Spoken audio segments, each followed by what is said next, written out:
peacemaking. If we are peaceful people, then everything will be fine. No fighting, even, you know, in our families, in our spaces, everywhere where we are. Zimbabweans have to reconcile. We can't expect a government to reconcile people when we as individuals, whenever we meet, it's war. So everything else, I think you have covered, especially what Mukoma Champion spoke about, where we were enlightened of the laws and how looted things can be sent back to Zimbabwe. And we also said there in Zimbabwe, there's a lot of looting going on, where you find an individual having 20 farms and others have nothing, or somebody possessing the whole region. So I think that's what I can say about last week. And we said, whoever is coming in, whichever government is coming in, we are sick and tired of fights. So we want people to be reconciled and to be peaceful. Thank you, Mkoma Denford.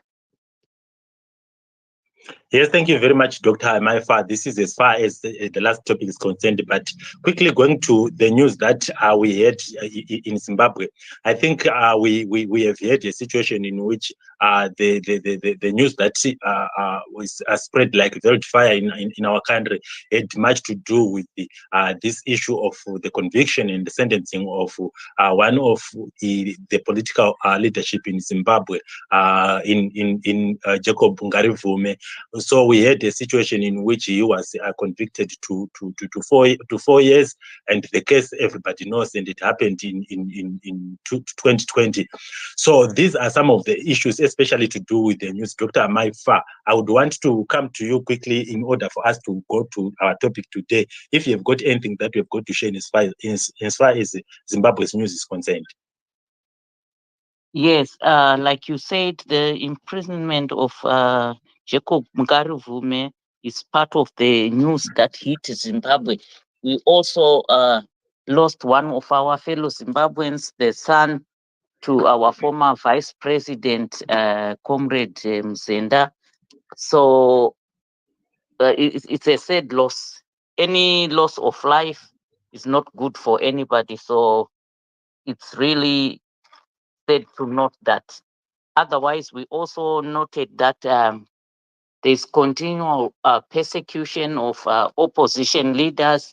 Some were given bail conditions in Chivi, but you find the people being sent to Mashingo prison. So much confusion. So we just hope that it's going to be a peaceful election.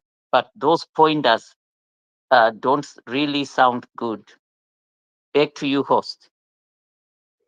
Yes, we don't want to just be Denford and Dr. Maifa speaking here, but it was just an introductory courtesy statements that we had to do. But let's go to our topic. Before we go to our topic, for those people who haven't been here, we said this is a space for Zimbabweans who have got to deliberate for the future of Zimbabwe. And I would want to insist that for the future of Zimbabwe, which has been ruined by the regime for the past 43 years, and we want to map the way forward for our beloved Zimbabwe. And I would also want to take this opportunity to say, as we are speaking, deliberating about our country, Zimbabwe, we are not going to be entertaining any people who are concentrating much on personality issues. We won't be entertaining people who are going to propagate non-existent things. We are not going to be condoning people who are going to also propagate or speak about non-existent issues. So this is the opportunity for Zimbabweans to speak things that are valuable issues that can make Zimbabwe come right. Everybody's given or accorded an opportunity to speak, and it is the prerogative of the host, co-host, to, when they identify that these people are not speaking, especially to do with our code of conduct, definitely will either mute you, and if you realize that you insist speaking things that are non-existent, and then we'll have to make sure that you are going to be moved out of the speakers. But Otherwise, this is an opportunity. Now going to our topic. Our topic is the 2023 election without electoral reforms again. What are Zimbabweans' thoughts in as far as that is concerned? This we brought about this topic in recognition of what is happening in our country, and in recognition of what has been happening in our country from 2000 up to today. We have had disputed elections, we have had contested elections. Why? Because we have had a situation in which the institutions that are in place have not been doing their job, or the job that is going to be done in as far as running credible elections are concerned. We also have realized that in as much as in Zimbabwe we can do as much we can to make sure that we realign ourselves into what is supposed to be credible elections, but we can also make use of our neighboring countries or regional organizations such as Southern African Development Community, African Union. They can also come in, help Zimbabweans, and these are some of the issues that we need to also to discuss, to say when Zimbabweans themselves have not been able to achieve what they intended to do in order for a credible election to be achieved, what can or how can our regional partners help us with? But without wasting much of the time, I think the first person to request for a mic was Chimama. I want to give you your 2 minutes. You can go ahead. Thank you. Thanks, host. Thanks, Dr. Maifa, and hi, everybody.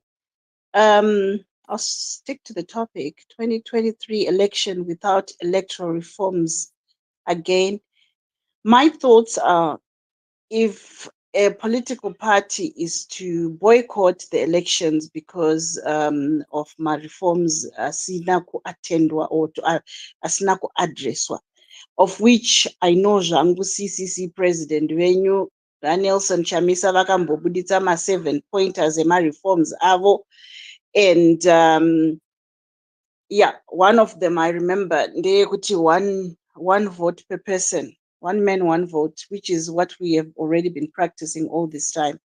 So, and andione sekuti ma-election angastopa because a political party or two political parties have decided, look, kana pasina ma-reforms, we are not going.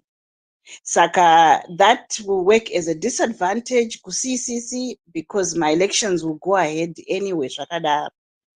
So no contribution yangu for now. That point. Thank you. Thank you very much, Chimama.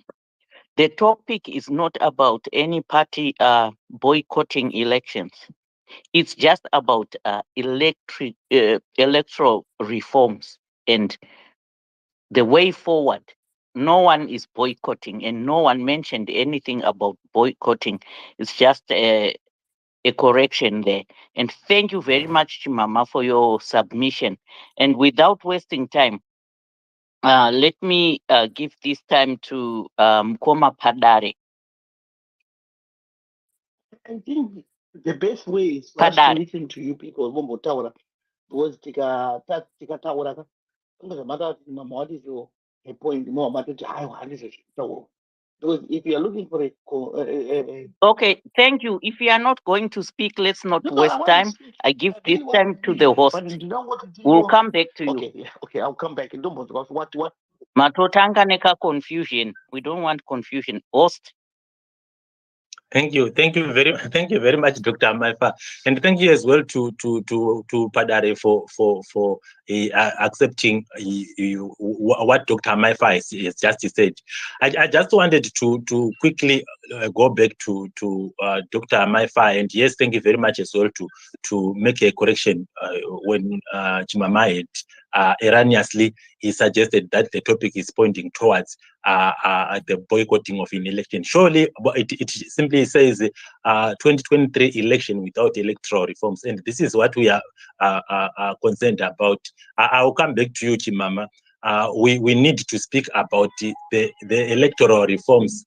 These electoral reforms, which are so fundamental in as far as if we would want to make sure that the outcome of the election is not going to be disputed. Remember, we have had so much of disputes in as far as the outcome of the results, and it is not only the outcome of the election that got disputed. We have had a lot of problems in as far as political violence. We've had problems in as far as issues to do with the people from outside, Zimbabweans who are outside the country intending to vote, but they were not being accorded an opportunity to vote. These are some issues that we need to discuss about. But without wasting time, Chimama, I see your hand is up. Do you want to? I'll give you a minute to ask your question. After which I'll go to Mkoma Champion. Okay, I think Mango Krumbidzenyu kungoni correcta kuti no one will boycott. So you see, when someone is making a submission, I didn't see kuti a submission yangu in my limitations, because when you talk reforms and you are saying again, it's either we are stopping or we are not. We are going ahead. So when you say thoughts, you know, pama submissions, okay, let's not talk about boycotting, let's talk about this. But anyhow, why I'll wait for now and then submit later. Thank you. Well, thank you very much, Chimama, and I understand where you are coming from. Let's not dwell on that. We appreciate where you are coming from. Mkoma Champion, this is your chance. Go ahead. Okay, thank you, Brother Denford there. Thank you, Dr. Maifa. Thank you there, our listeners. Thank you there, Brother Smarters. Thank you there, Padare. Thank you, Chimama. You know, when we talk about electoral reforms, the first reform that must be there is to make sure that we do have got an independent electoral body. And this is something that is absent in Zimbabwe. We really need to be people before we can be anything else. And we need to be real Zimbabweans, not lopsided Zimbabweans. Why I am saying this? Because the independence of the electoral body is very, very important. Because what we really know, a country is being run by institutions, right? If institutions are useless, there is no country to talk about. Because country must be a scene, right? Even if to anyone who knows what are core values, this is the behavior of every institution in a certain country that must resemble, that must reflect the values of the Zimbabweans, the values of our institutions must be something of high integrity, must be independent in the sense that political players are competitors and no one should be above another. So in Zimbabwe, one of the political reform that must be there, it's the independence of the institution. The second one must be the leveling of the political field, right? Why I am talking about the issue of institutions being independent. If ZRP right now was independent, that was going to make the law enforcement easy and fair enough to everybody. Even the judiciary should be able to sentence people based on what they have broken in terms of the law. But you just send someone to prison because that someone belongs to a certain political party or because he's speaking what I do not want. I don't think that's something to talk about. And when we are talking about all these issues, there is no political party that has got any intention to boycott an election unless there is someone who just think that, oh, electoral reforms is about boycotting the elections. And that may be a misinformation or a misconception. That may be totally wrong. So remember, once we have got that, we need the voters roll that is auditable and that is accessible to every voter, and no one has got the custodian of being the owner of voters roll. Voters roll, it's a public document that must be viewed by voters. If you are a political player and you come here and try to present yourself as if you are the custodian of a voters roll, that's totally wrong. And that must be dealt with, especially when we talk about voters roll. When we go to the media freedom, the media must have its own freedom to publicize whatever kind of news they want. Not a lopsided media where the media only talks about one person, while this same media is a beneficiary of all taxpayers. This is something that we all know and we all have to deal with. And what some of our brothers and sisters may not know is that a real election where competitors are being afforded equal opportunities to campaign, equal opportunities to meet with their own people, stakeholders, and so forth. It is a bedrock of better policies, better economic growth. But when you find a country without meaningful electoral reforms, with lopsided laws, with lopsided judiciary, with a lot of things that may worry each and everyone. Right now, the freedom for a Zimbabwean to participate in an election is criminalized. Freedom to speak, free speech is criminalized. When we go to the evenness of political fields, you find that some people are being denied the chance to meet their voters, their potential voters, whoever they want to meet. And I don't think that is something that we have to sit here and talk about and start to gaslight one another and think, you know what, it is fine as long as my side wins because I am following this and this. No. When we talk about impartiality of institutions, they have to be impartial. They have to be independent. And remember, when we talk about independence, we don't talk about independence of being named. A name cannot be independent. A name cannot be, because what we are looking for independence in mind and appearance, right? ZEC should be independent in mind. ZEC should be independent in appearance, deciding on their own based on their mandate. Each and every institution has got a mandate to play. So whenever you hear someone trying to turn and bring his own idea, let's deal with electoral reforms, political reforms, and all those reforms that follows and that surrounds the election process, so that whenever the one who is going to be chosen by the people, he must feel free to come forward and say, I am a winner.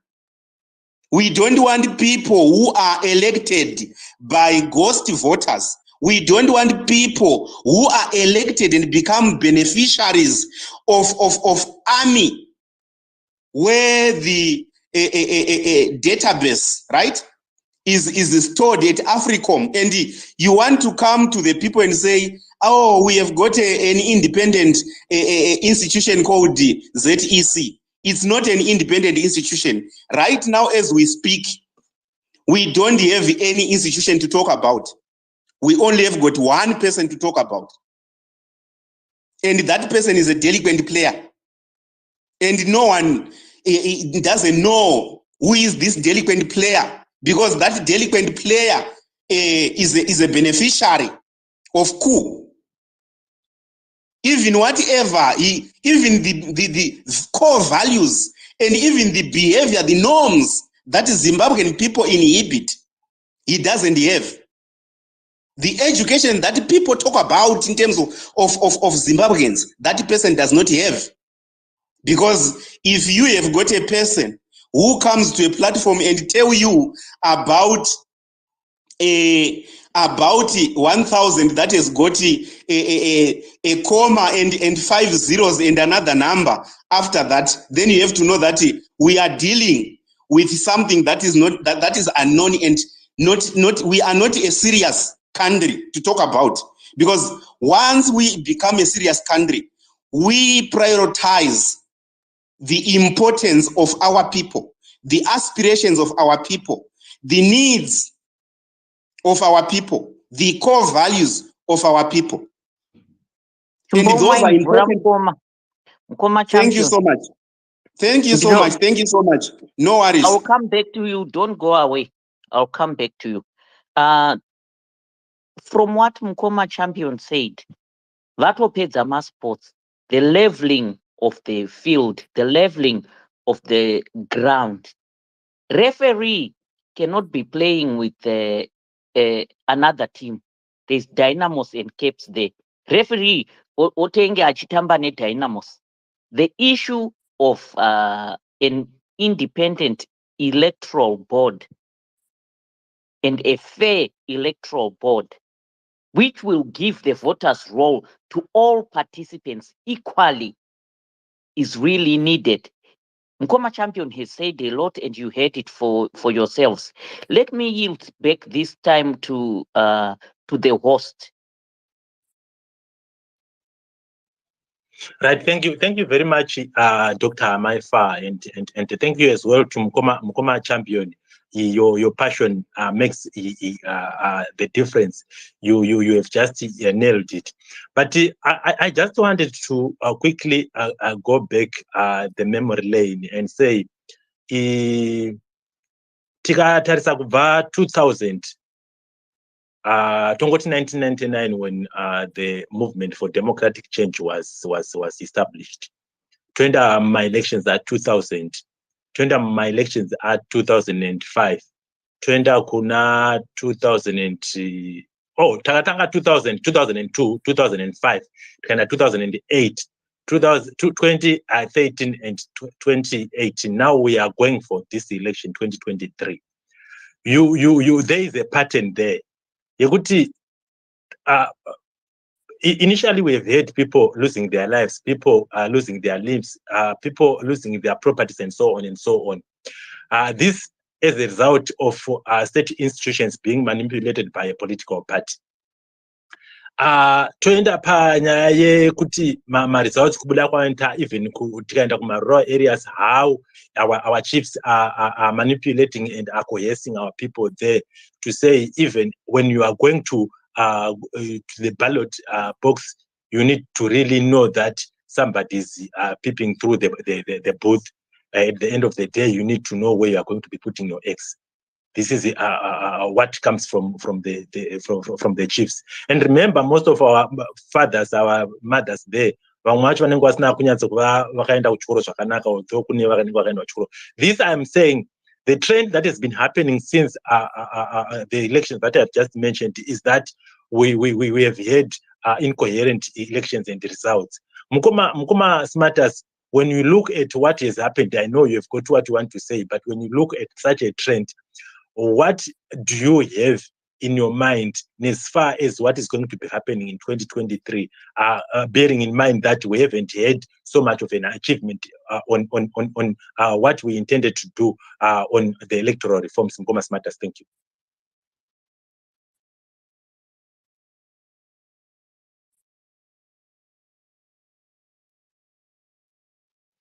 Mkoma Smarters, your mic is muted unless if you are not there.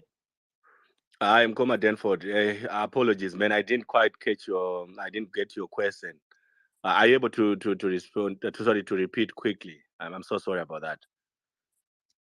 Okay, I'll quickly say that we have had a situation in since 2000 up to 2018 when elections have been disputed, and at some instances we have had people losing their lives, their properties, and the electoral outcome was contested. When it is contested, our judiciary, anyone could really tell that it is inclined towards one particular political party, and that is the reason why everybody would have thought that the outcome of the Constitutional Court in 2018 could have really pointed towards President Nelson Chamisa's victory. And having said that, what do you think is going to be happening in 2023, particularly bearing in mind that all that we wanted in as far as electoral reforms haven't been achieved in Commerce Matters? Thank you so much, Comma Denford, for that question, and also thank you for opening this space.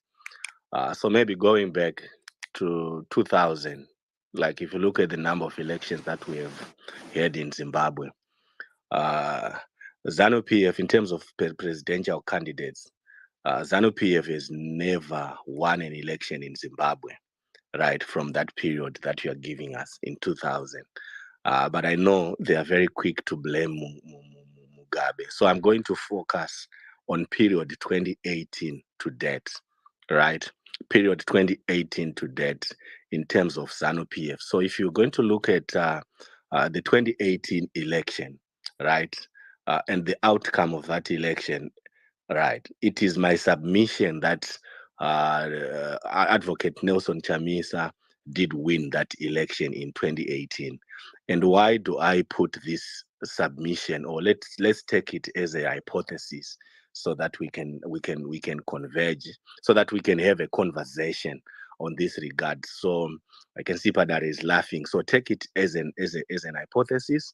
As a hypothesis, you can bring your own hypothesis. Then we can debate and discuss on that.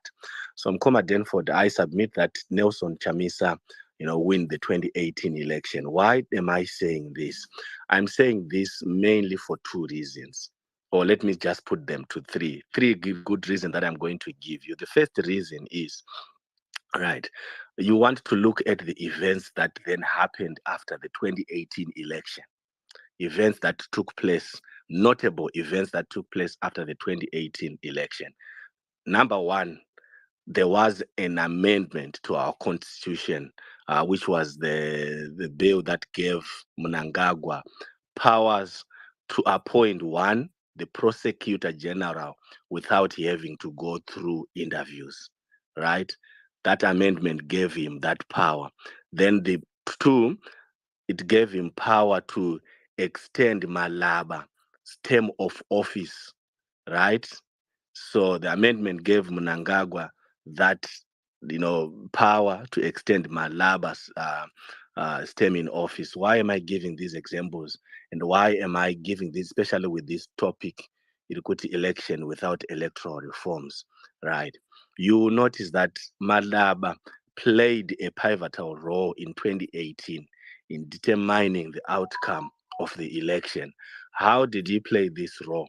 He played this role by making sure that Tabani Mbofu could not bring certain evidence, or certain evidence could not be admitted, during that court case, or during that petition, things to do with the server, or things to do with some of the submissions and arguments that were put forward. One classical example of that argument, do you remember the argument around 16 polling stations with identical outcomes on the number of votes cast, winner, the margins, right? An argument that Madaba then decided just to take, even when ZEC were put on the corner to say, hey, are you able to substantiate that? Then there was a follow-up question with regards to, when Tawanda was asked to say, hey, but you only submitted 2 V11s. How about the other 14? Then it was Tawanda's submission that, hey, it happened, in those polling stations. No court would admit something like that. No court would buy into something like that. So when you look at the amendment, the bill number 2, the amendment that took place, on our 2013 constitution, it points to the fact that 2023, if Mnangagwa loses again, he will not have an option than to turn back to Madaba. But now what's different is he's turning back to Madaba, a guy that he extended a road when he was drowning, right? So that's the role of Madaba in 2023, right? I spoke about the prosecutor general, right? And maybe people may not know the power that comes with that appointment, right? So if you are going to appoint a prosecutor general without having to go through the public interviews, my prosecutor general, they used to be subjected to interviews. Then from those interviews, then the names will be forwarded to the president, right? Then the president will then choose the prosecutor general. Prosecutor general is responsible for appointing even a magistrate to the magistrate court. And these are the courts that are being used to persecute the Ngarivumes of this world. These are the same courts that are used to persecute the job seekers of this world. So if you are going to have an opponent, someone who wants to challenge Mnangagwa in 2023, what is Mnangagwa going to do? Through this amendment that took place after 2018, they are going to be dragged to a magistrate court. Magistrate court will sentence them to 4 years so that come 2023, they are not on the ballot box.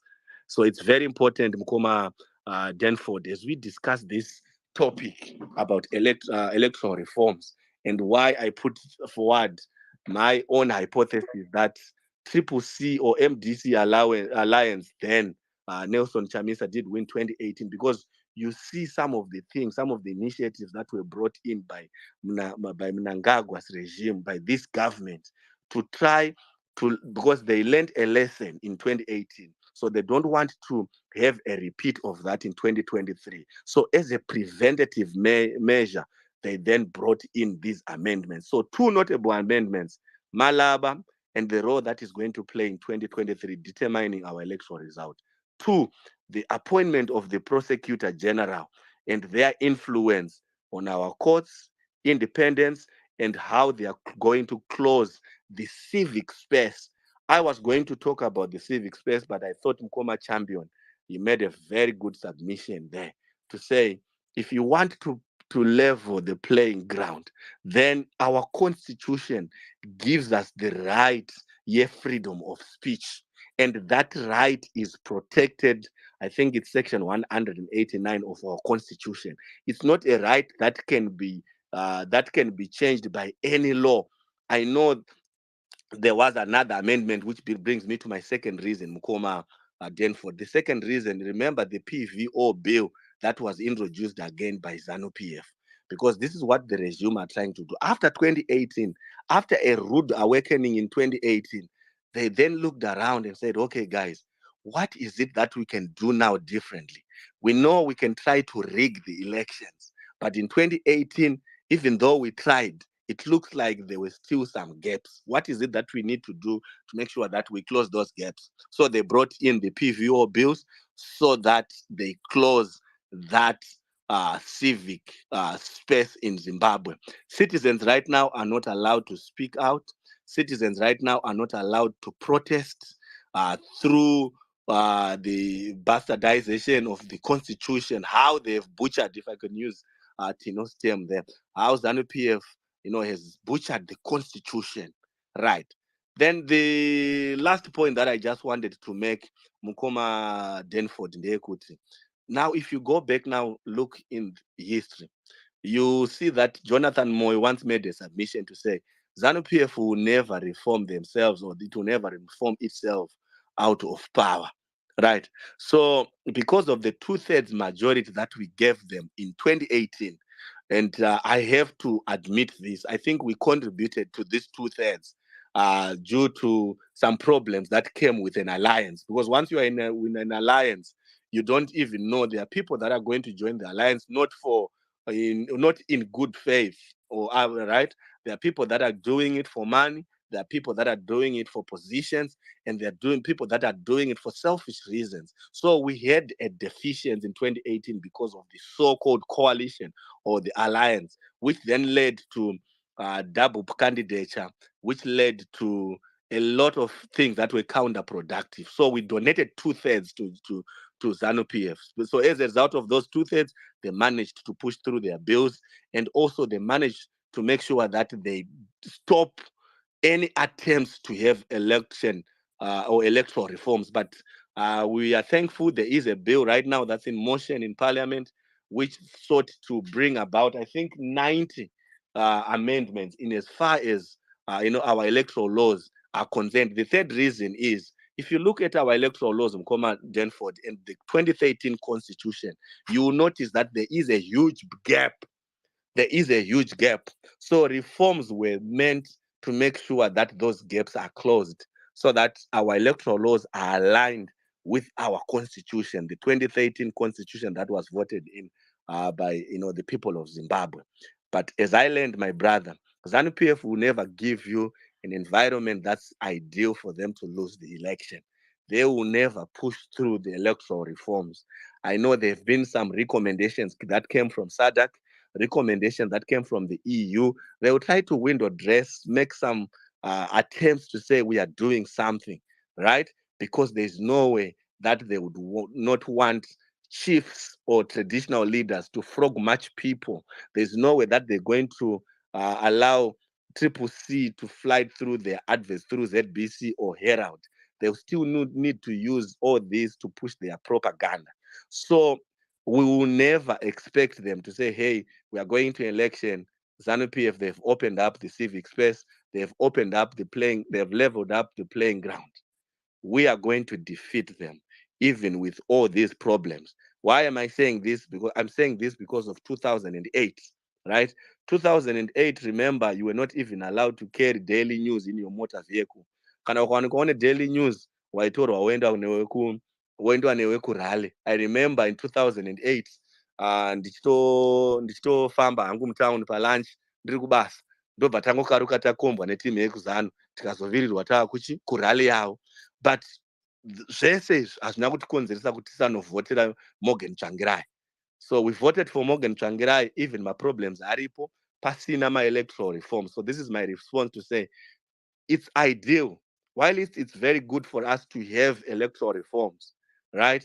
But we should also be, alive to the reality that ZANU-PF will not give these reforms in a silver platter. They will not.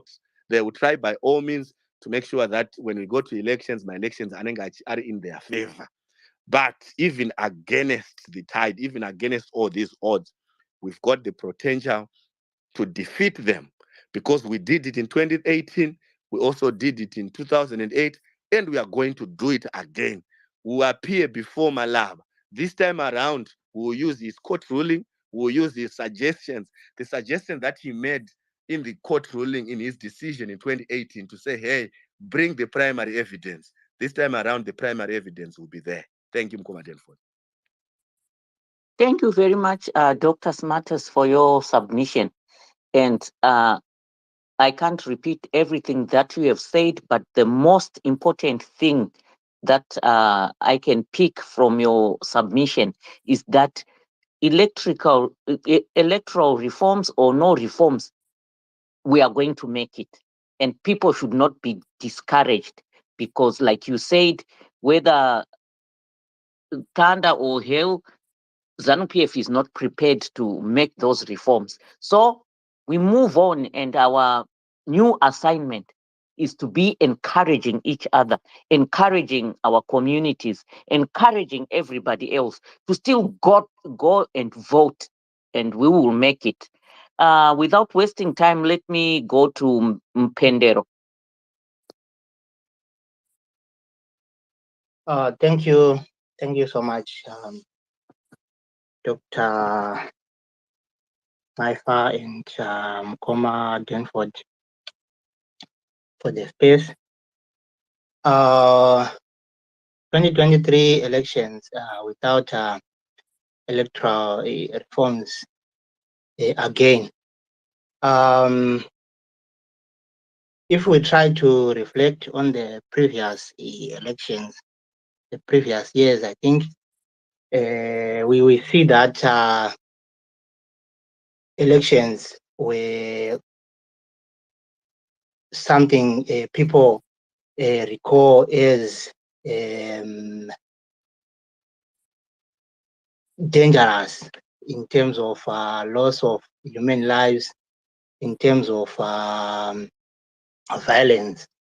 And as we see right now, things are a bit flexible in terms of because of maybe communication, but not forgetting that we still have violence, we still have now that we have more of use of courts, use of police to arrest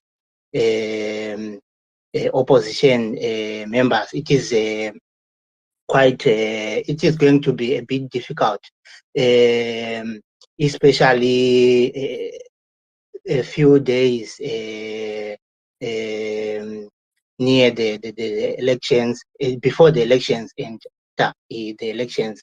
Remember, in 2008, 2009 election, Morgan Tsvangirai won with more than 70%. In 2018, President Chamisa won again, and without manipulation, without violence, without the courts, without the police, ZANU-PF cannot win an election. So they try by all means to continue hanging on those factors, continue hanging on manipulating the courts, manipulating the police force, manipulating the army and so on. So what I see and what we all see is that to try and maybe deal with the issue of reforms, we can also continue to increase the number of voters.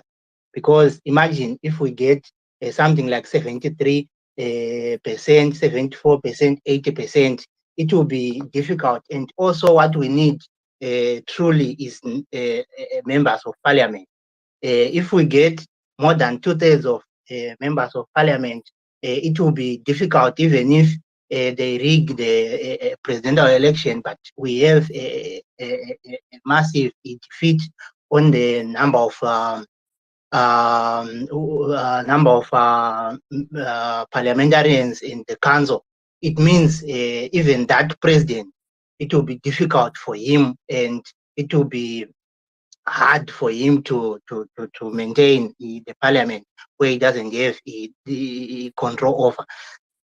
On the issue of the reforms, I'm also praying that maybe it might come positive that the bill which is before the parliament might be concluded as soon as possible, so that it may be used in the next elections, because already have a bill which is being debated. I think it was presented sometime last month or 2 months ago in the parliament. So it's already in motion. Then some of its conditions are the voters' roll, the diaspora vote, together with the use of real-time results announcement, and the credibility of ZEC. But it's difficult for someone who has been holding on to power for quite long to just have those reforms implemented. It comes with a push. It comes with a force. But what we can do to overcome that is to register more people, to make sure that we override the rigging. Then maybe the last thing I wanted to talk about is that it's not true, and it's not even there that there is a plan, or there is anyway where it is planned, or people who are thinking of boycotting the election.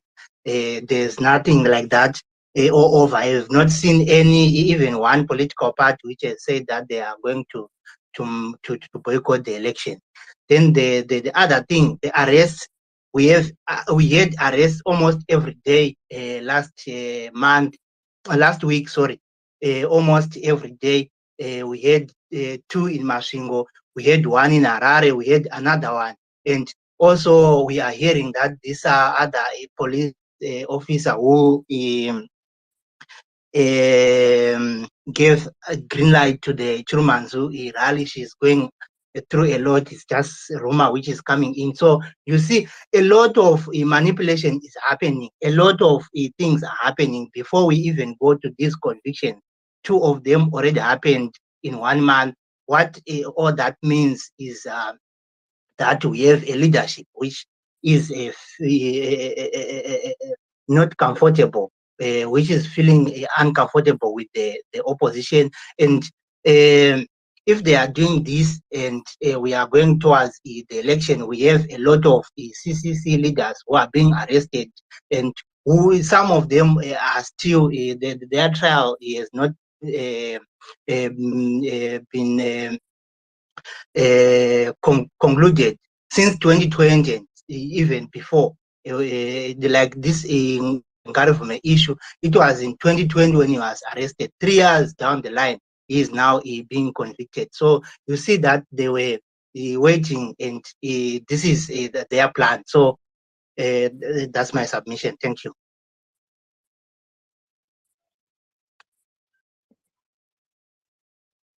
Thank you. Both, are you there? Yes, I'm here. I was battling to unmute here. Thank you very much, Mkoma Mpendero. Yes, we are happy that election date is coming closer, and Zimbabweans are going to be making a mark. We are going to overwhelmingly vote for what is good for Zimbabwe. But Padare, like you were saying, you were not prepared, but I think now you are prepared to speak, as a number of people have spoken. As you speak, I just wanted to find out from you on whether you personally, as Padare, do you believe in constitutionalism, and why is it that people from ZANU-PF are so much concerned about Advocate Nelson Chamisa going around Africa to have concerns about what is happening, the political temperature in Zimbabwe? Go ahead, Padare. What Chamisa is doing, going around Africa, it's his political right. They form alliances across Africa. No one stops him, and nobody really in ZANU-PF cares about that, to be honest. I don't think you can talk about Bant, and you can talk about political jargon, but nobody really cares about that, because that happens. That happens. Actually, to be fair, to be truthful, Chamisa has not traveled like he traveled in 2018.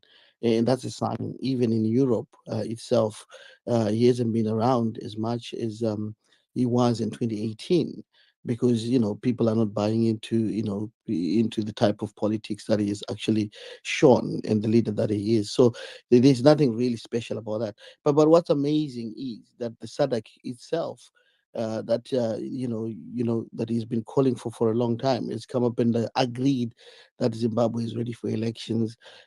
So that's another point to take.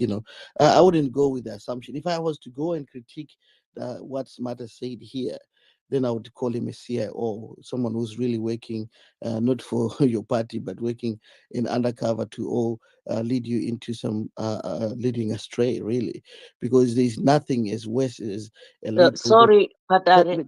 You told me. Sorry to interrupt. Oh, We said we are not discussing individuals. Let's discuss concepts. It is concepts. Concepts. Mozotaurirana naSmartas kuseruko.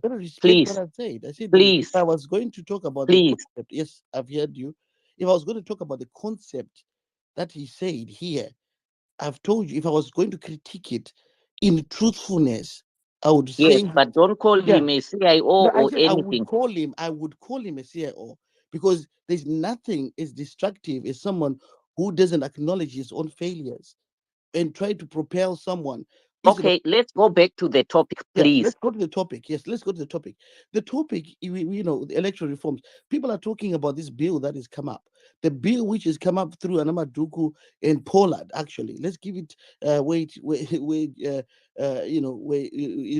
people have worked hard. Pollard is actually what gave you that bill that's in Parliament, and that bill is not coming through this election round. So people shouldn't put in their money on that because already ZEC has already told us in front of the parliament what the issues have been. The issues of money and funding and people in parliament really not putting up enough substance for reforms. People have mentioned reforms, but they did not articulate what sort of reforms they needed. It's only this Pollard thing that is coming up now that is giving us what we are crying for here. So it is the Pollard thing that is giving us that. And they're saying ZEC has already said this will not come into play now. It's far too into the election game for anything to come through these the changes that people are crying for. So we're going to be looking at the next election possibly after it is debated, after it has been warranted the merit it needs. So for people, but he is lying.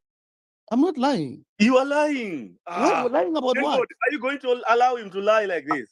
Why? Why would you allow him to continue when he's lying? Allow Yes. Padare to land in the Thank you next so much. minute, please. You said you want fairness. How can you be fair and you cannot Okay, someone? land. Prepare to land, What sort Padare. of people are you who Let's spoke for fairness and you can't Padare. even to someone? Padare, with due respect, I think host, can you remove this guy here? Because you can't tell the host something that is bad like that to say you are like this, you are like this. Please. It's okay, Thank you. Nkoma champion.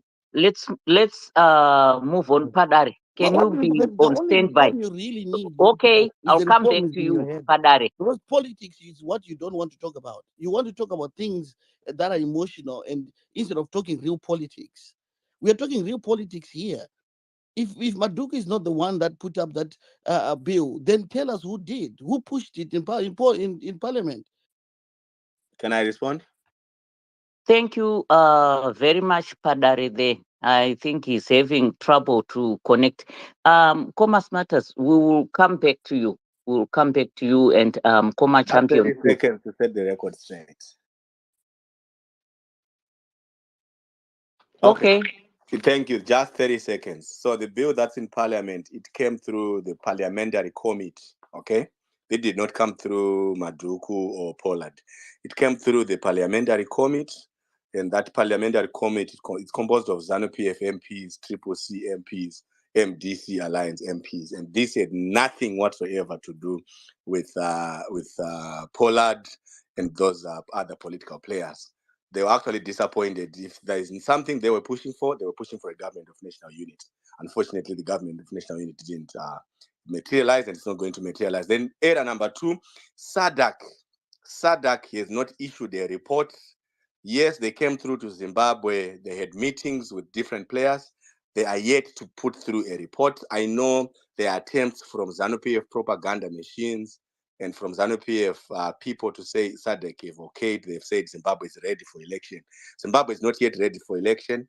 If I can tell you the classified minutes of the meeting that they had with your ZANU-PF Padare, I will tell you that the bill that's in parliament today was promised to SADC to say we do have a bill that took into account some of your recommendations you made in 2018. So we are making progress, and they gave excuses with regards to COVID to say we only delayed because of COVID. We could not have this bill in time. So SADC is yet to come back and say, hey, are we ready? So this bill is going to be useful for this election, not for the next election. I just thought I could come up and clear the record and set the record straight. Thank you. Thank you very much, Mukoma Smarters. And I would want to, and I'm very certain that Padare, you were present as we started our program. We have got some benchmarks that we use here on our platform when we are presenting. I told you that in this show not only the people from Twitter are the ones who are listening. We've got people on Facebook. We've got people on on YouTube. We've got our Change Radio. Some people from even deep in the rural areas. When you come here with your propaganda and try to tell people lies so that people will believe your lies here, these are the grounds through which we can chuck you out of the speakers section. Why? Because we do not want propaganda to get into the heads of our people. We want people to speak truth here. And when you are speaking personality issues here on people, we are not going to be tolerating that. So I know you are going to bring about a narrative that they are alleging that it's a safe space, but it's a toxic space because we have done away with you after you are the one who is propagating issues that are not there. So for those people who are coming into give their submissions, surely be informed that when you are not speaking the truth, we are not warming the seats when we are here. We are speaking Zimbabwe. We are speaking the lives of the next generations.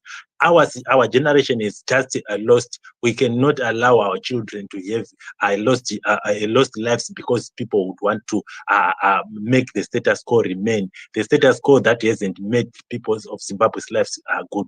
So this is an opportunity for people. I said it is not only a political party space here. Every Zimbabwean has to come, but we've got to come with responsibility. Thank you very much. Back to you, Dr. Maifa. Thank you very much, Koma Denford. And we mentioned before that we don't have guest speakers. So anybody with submissions to make, feel free to request for the microphone and give your submissions. Before I go back to Koma Champion, who hasn't spoken in a long time, let's go to, I think we have a new speaker, Buster. Over to you, Buster. Thanks, host. I'm not ready at the moment, but thank you very much. I was listening anyway. For dealing with such people, such kind people like Padare. We all know Padare anyway, so we shouldn't entertain him because kwavo ku chimurenga kana ku general chat kuno bore because they've got no one to argue. They've got no one to push the propaganda to. So each time they come here, don't ever think they are progressive. They want to take Zimbabwe forward, but they want to push their propaganda. So thank you very much, because we can't afford the situation of the burning country. We can't afford to entertain or to accommodate such kind. We don't care. So I'll pass the baton to the next speaker, then I'll come back when I'm ready. Thanks a lot. Yes, thank you very much, Mkoma Basta there, and we don't have to delve so much or waste so much of our time still speaking to. They have just come here to sort of disrupt, but we are aware that is it. I will still continue to say any Zimbabwean, actually anyone, even somebody from outside Zimbabwe, is free to speak on this platform, because it is a platform where we've got to change ideas, and changing ideas for the good of Zimbabwe. So you have to feel discriminated, but maybe you can feel discriminated when your conscience is telling you that what I'm going to be speaking is something that is not true, and is something that is not going to build Zimbabwe. But for everyone who wants to build Zimbabwe, definitely you are welcome. Mkoma Champion, go ahead. Thank you so much, host and co-host. When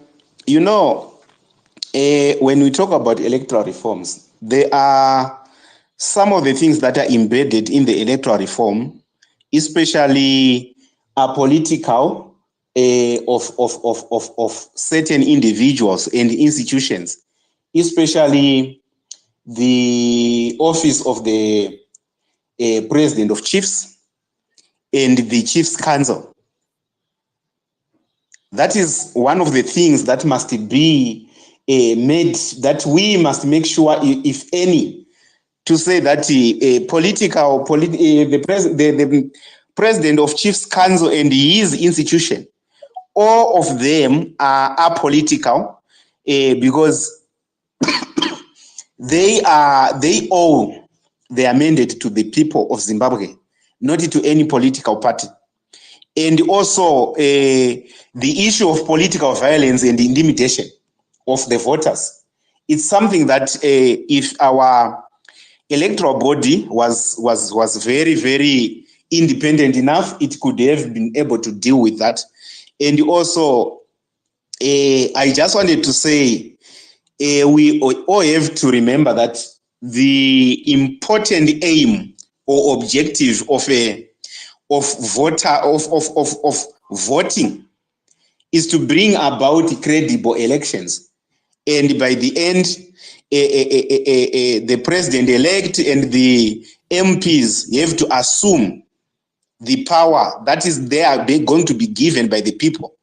But whenever all these things are circumvented, whereby we have, like what I've said, that whenever you have got a biased institution, like right now what is happening to ZEC or ZEC, the problem will be that we are going to continue producing irregular and disputed elections that does not serve purpose, that does not even give or that is not a true reflection of the will of the people.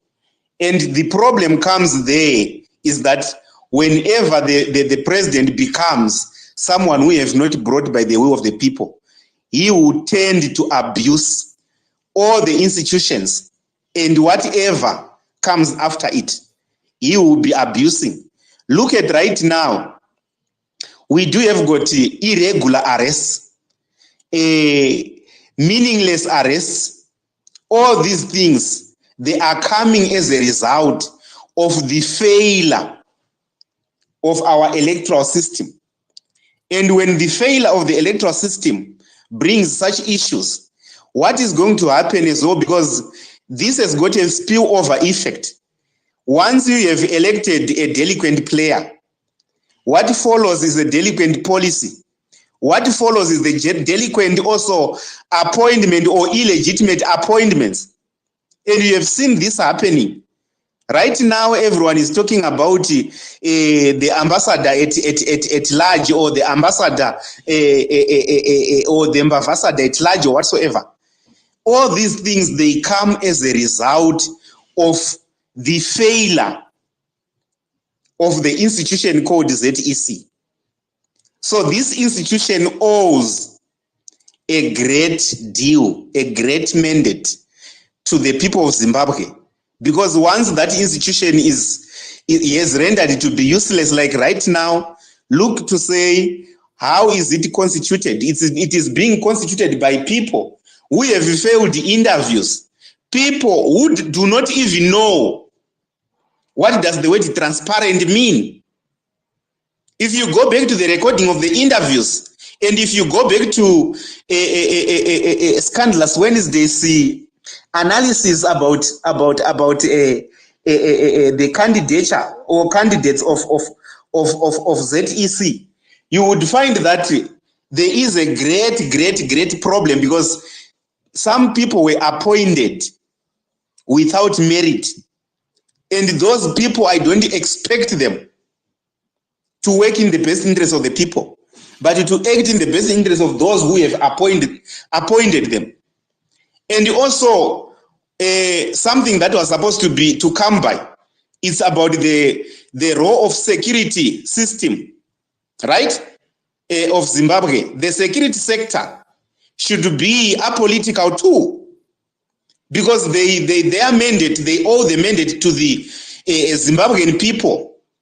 In actual form, if we are in economics, this is a public good, where it is the role of everyone to make sure that they protect everyone. They don't protect certain individual, because this is not a private security, but it's a national security, of which they should be in the barracks, not in politics.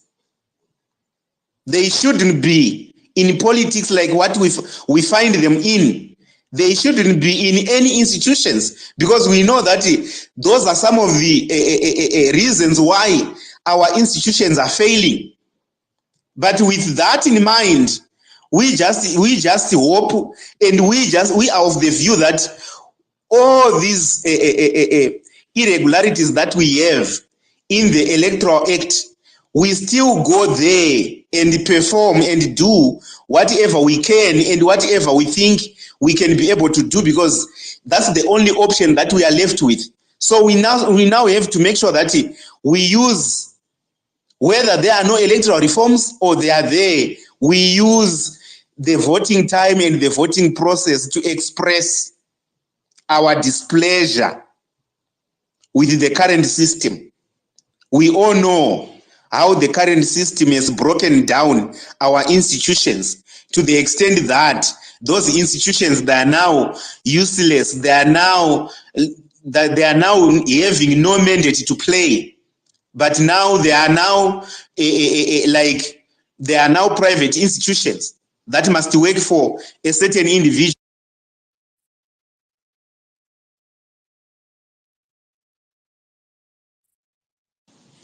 With that in mind, and I think at this point, I will yield my mic. Thank you, host and co-host. Thank you very much, Koma Champion. And I apologize. I was trying to accept a speaker and I ended up muting everyone. It was by error. True, indeed, Koma Champion. We have to vote in our numbers. We have to send the message to the villages, to the towns, everywhere. Everybody must vote so that people don't continue losing, opportunities and opportunities for a good life.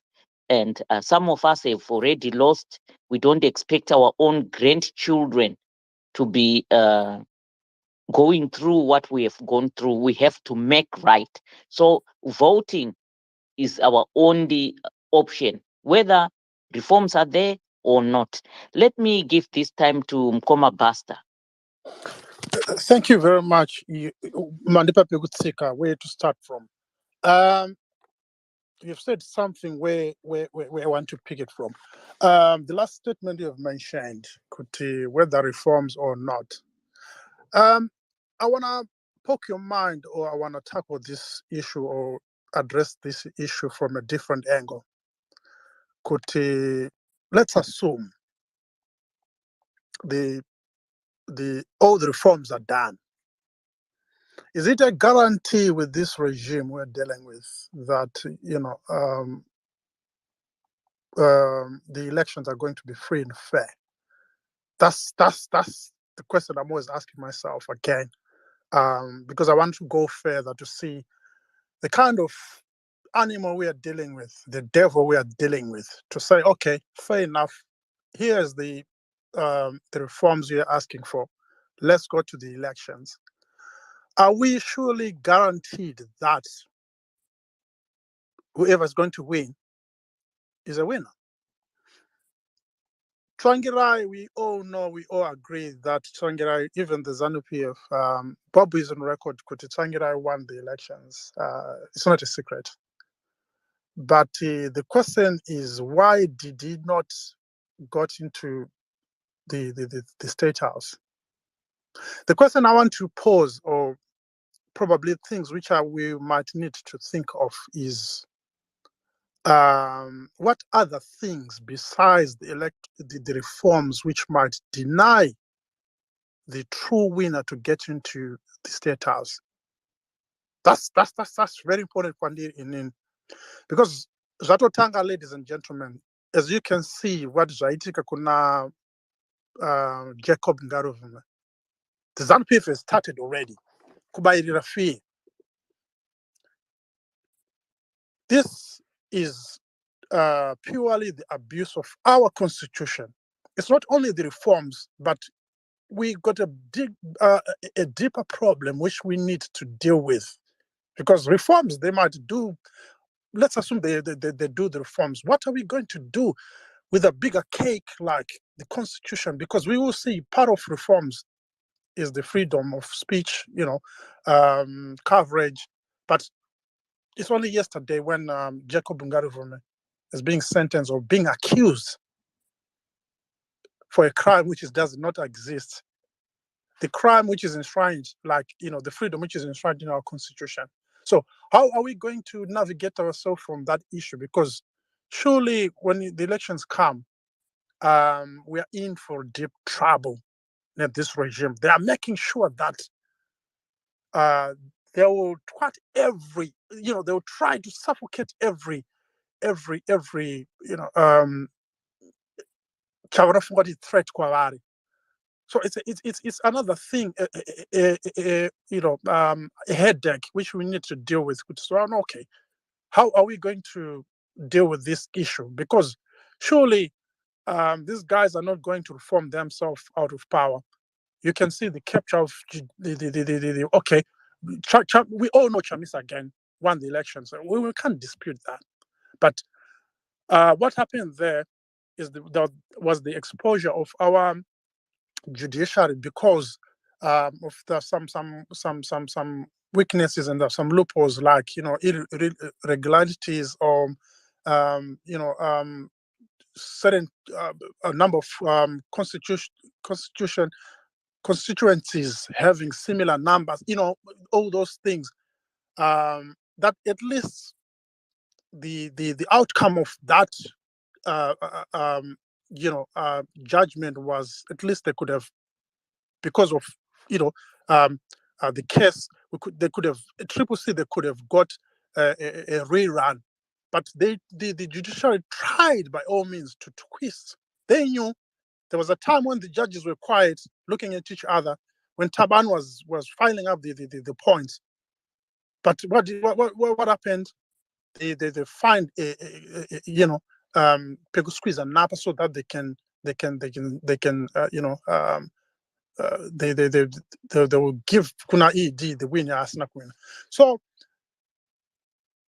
my worry now, or the question which I want to pose probably to the next person or whoever who thinks might have an answer to this question, is what are we going to do with other things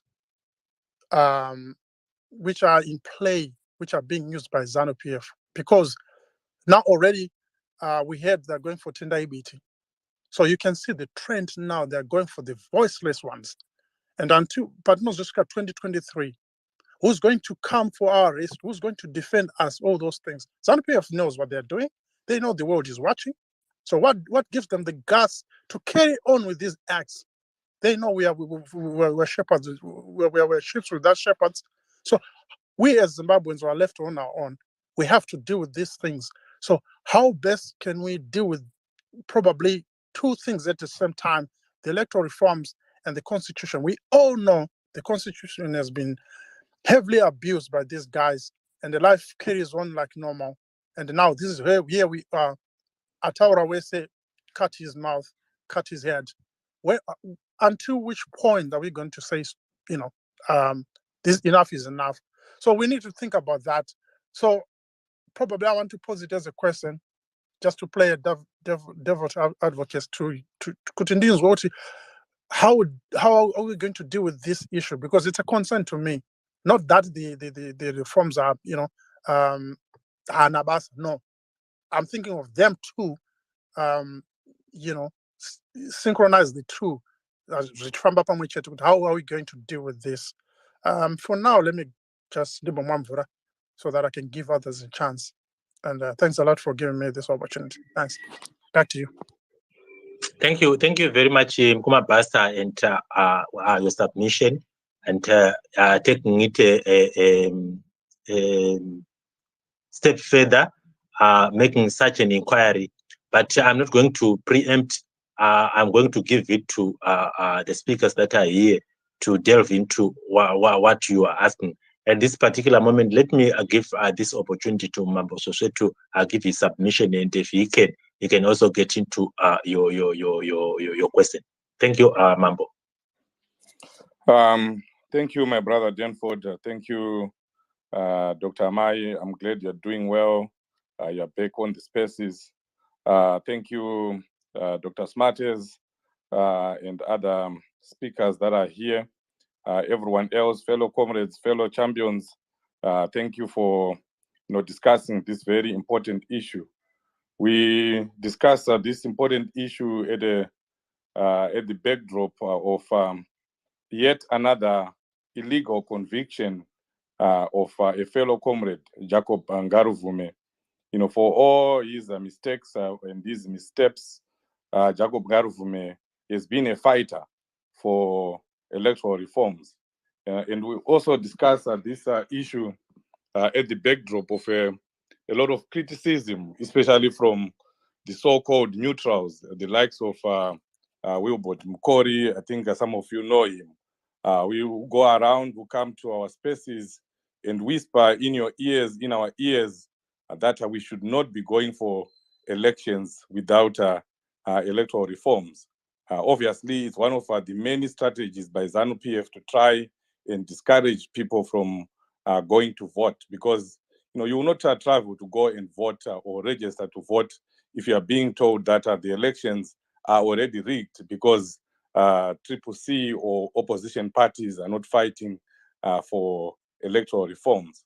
But of course, that is just a myth. We'll continue to go for the elections, and we will go for the 2023 elections as we have gone for the previous elections and winning them. And every time we've gone for these elections, we say it, and we've always said it, that we are going into them under protest because we know that the playing field is not level. And as previous speakers have said, ZANU-PF have already said, through a number of their mouthpieces, that they are never going to reform themselves, out of power. And we have tried to do what these neutrals, so-called neutrals, say, that we should boycott elections. We boycotted elections, a number of elections, but that did not stop ZANU-PF from declaring themselves winners, from continuing to hold subsequent elections.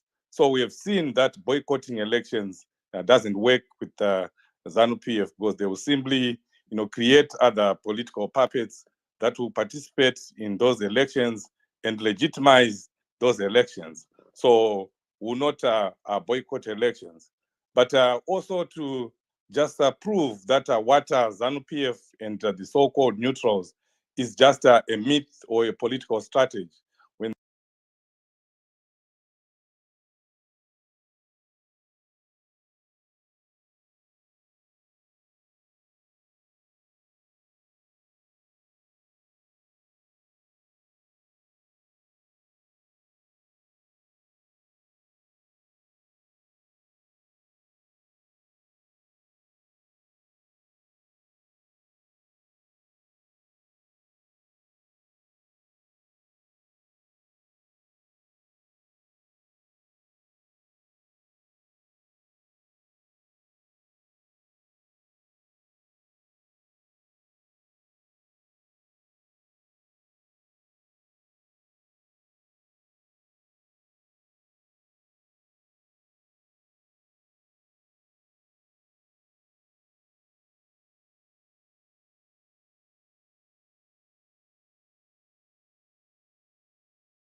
they did not do much.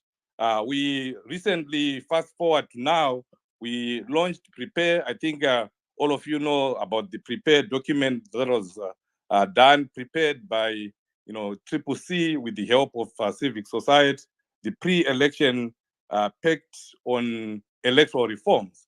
It was launched in Harare. I think you see, if you go on social media, you see the pictures. We printed the handouts, the booklet.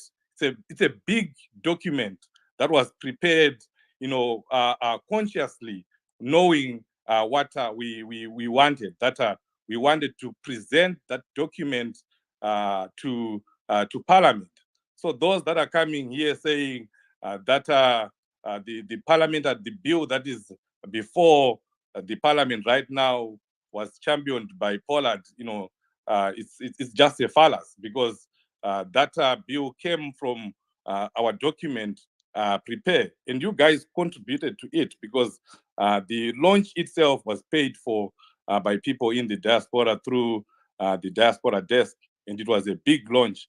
And if you read that document, it talks about all the reforms that we need to have, not just electoral reforms, but broadcasting reforms, media reforms, the chiefs. It addresses all the issues that we are always talking about.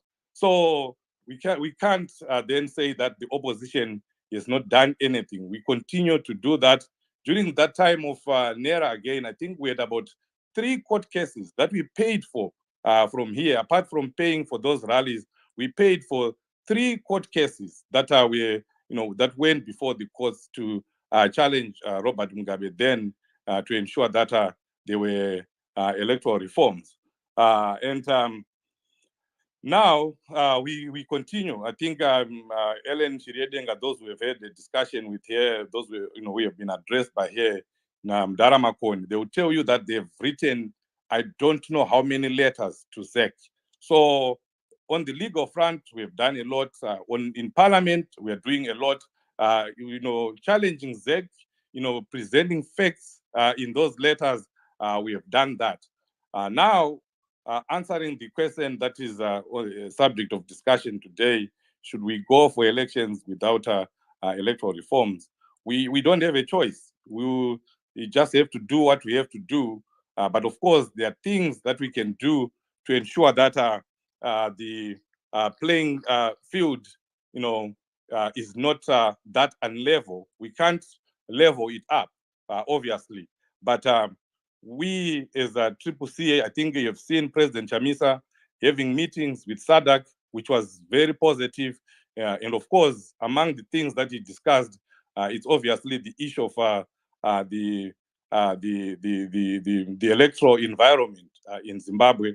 So we have SADC, and you remember SADC. SADC is a set of guidelines for free and fair elections. That every country is a signatory for. Unfortunately, Zimbabwe, has refused to sign that set of guidelines. So we need to continue putting pressure on SADC, putting pressure on UN, putting pressure on our resident countries, those who are in the UK, in America, wherever you are, in Australia. Let's continue to write letters, engage, political players, governments of the day, educating them on what is happening in Zimbabwe, making them aware of what ZANU-PF is doing. It's very important. Like now, the people, our comrades in UK, they're fighting, that Emerson Mnangagwa doesn't come, or his invitation to the inauguration of the king is resigned. That's very important. That's key, because when they do that, they cite the human rights abuses, they cite the illegal convictions of our comrades. They also cite the issue of electoral reforms, because when Emerson Mnangagwa came in, and he did it right here at the UN in America, he declared it, he said it before the world, that his first mission was to ensure that there are electoral reforms in Zimbabwe. Up to the date, he hasn't, enacted not even one reform. So he has to be held responsible. So those are issues that we can bring up with our resident countries. And then at our level as Zimbabweans in the diaspora, we are influencers. Let's talk to our relatives. Let's talk to our communities. Let's make sure we do our own voter education, because it's about education. It's about empowering the voter, making the voter know their rights, making the voter know what is happening, in their environment, what is happening in Zimbabwe. So let's make sure that we influence voters to go and vote for Triple C. Why do you wait? Why do you want a chief, some sabuku to tell your parents, to tell your brothers, to tell the people, your relatives, who to go and vote for when you are there? Yeah, it's simply what, we are crying about things that we can correct. These are things that are within our mandate. We are crying about chiefs frog marching people, or influencing people, or telling people that go and vote for ZANU-PF. Why can't you do the same? We have over 4 million Zimbabweans that are in the diaspora. If all of us took it as a duty, as an obligation to educate, to do voter education to our communities, to our relatives, we have a lot of people listening to us. We call ourselves influencers, because if you tell someone who is in Zimbabwe right now, whom you are taking care of or whom you are helping, they will listen to you. So you can influence change in Zimbabwe right from the comfort of your home. And then lastly, of course, we need to defend the vote. We need to educate the people on the need to defend the vote, the importance of defending the vote. How do you defend the vote? Defending the vote is not just waiting until elections are done and then you get in the streets. You defend the vote by making sure that we are registered to vote. We have millions of people that are registered to vote, and those millions of people, actually turn out to go and register to vote. If you look at the numbers for the 2018 elections, you see that we did very well in terms of mobilizing people to go and register to vote. I think we had about 5.5 million people that were registered to vote, a little more than that, because only about 5 point something ended up actually turning out to go and vote, which means about 1 million people that were registered to vote did not go and vote. And that's a huge deficit. And if also look into it, Zimbabwe has a voting population of almost 10 million people, but only 6 million people are registered. What about the 3 million? So that's one of the things that we can use, to defend our vote, making sure that people are registered to vote and they actually turn out to go and vote, because that's one of the mechanisms that we can use to avoid rigging, or to stop rigging. We won't stop rigging entirely, but if multitudes of people turn up, even ZANU-PF will find it very difficult to rig those elections. So this is one big way that the people in the diaspora and every Zimbabwean, should be doing, educating the voter. That's critical. We cannot, overemphasize the need for that. So let's just take that up and do what we can. Let's have flyers, let's have posters.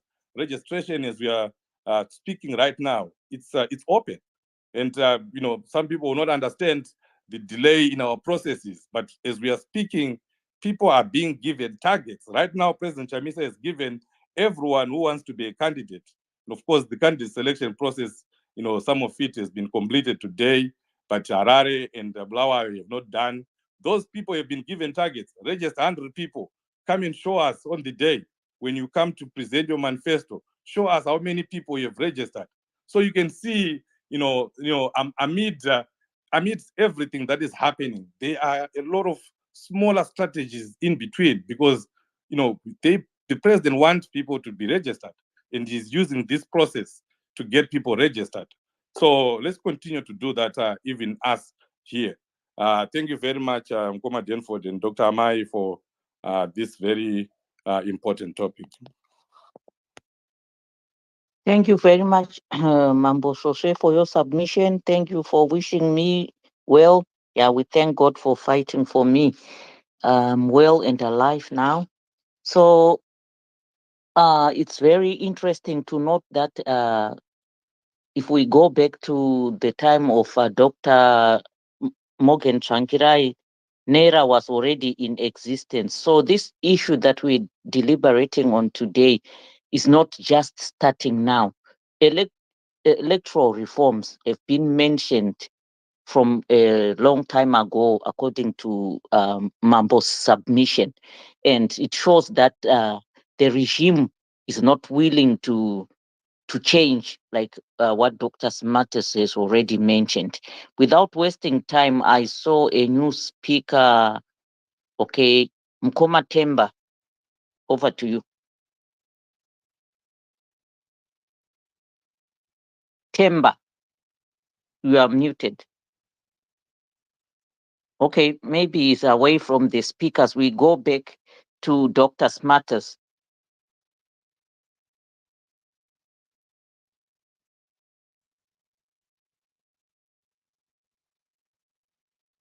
Host, am I audible? Yes, I can hear you. I suppose maybe Dr. speakers are busy. Let me give this opportunity back to you. Okay, sorry, thank you. Oh, Dr. Smarters is back. Sorry, Dr. Maifa. I'm driving currently, so I was trying to access my phone. Yeah, I just wanted to echo Mambo Shoshe comments there. Thanks so much, my brother, for that submission. Especially initiatives around, registering people to vote. And the numbers that you brought in, my brother. Sorry, can you hear me, brother? Yeah, I can hear you. Sorry, Dr. Smarters. What I wanted to do is, as you are giving your submission, remember when you finished your first submission, I had said that I wanted to ask you a question. So I just wanted you to give your submission together with what I'm going to be asking you to now. There are some allegations that the officials from the Zimbabwe Electoral Commission are going along with the towards the ZANU-PF rallies and conducting voter registrations. I just heard that. I'm not too sure how far true it is. If it is true, what is your comment about that?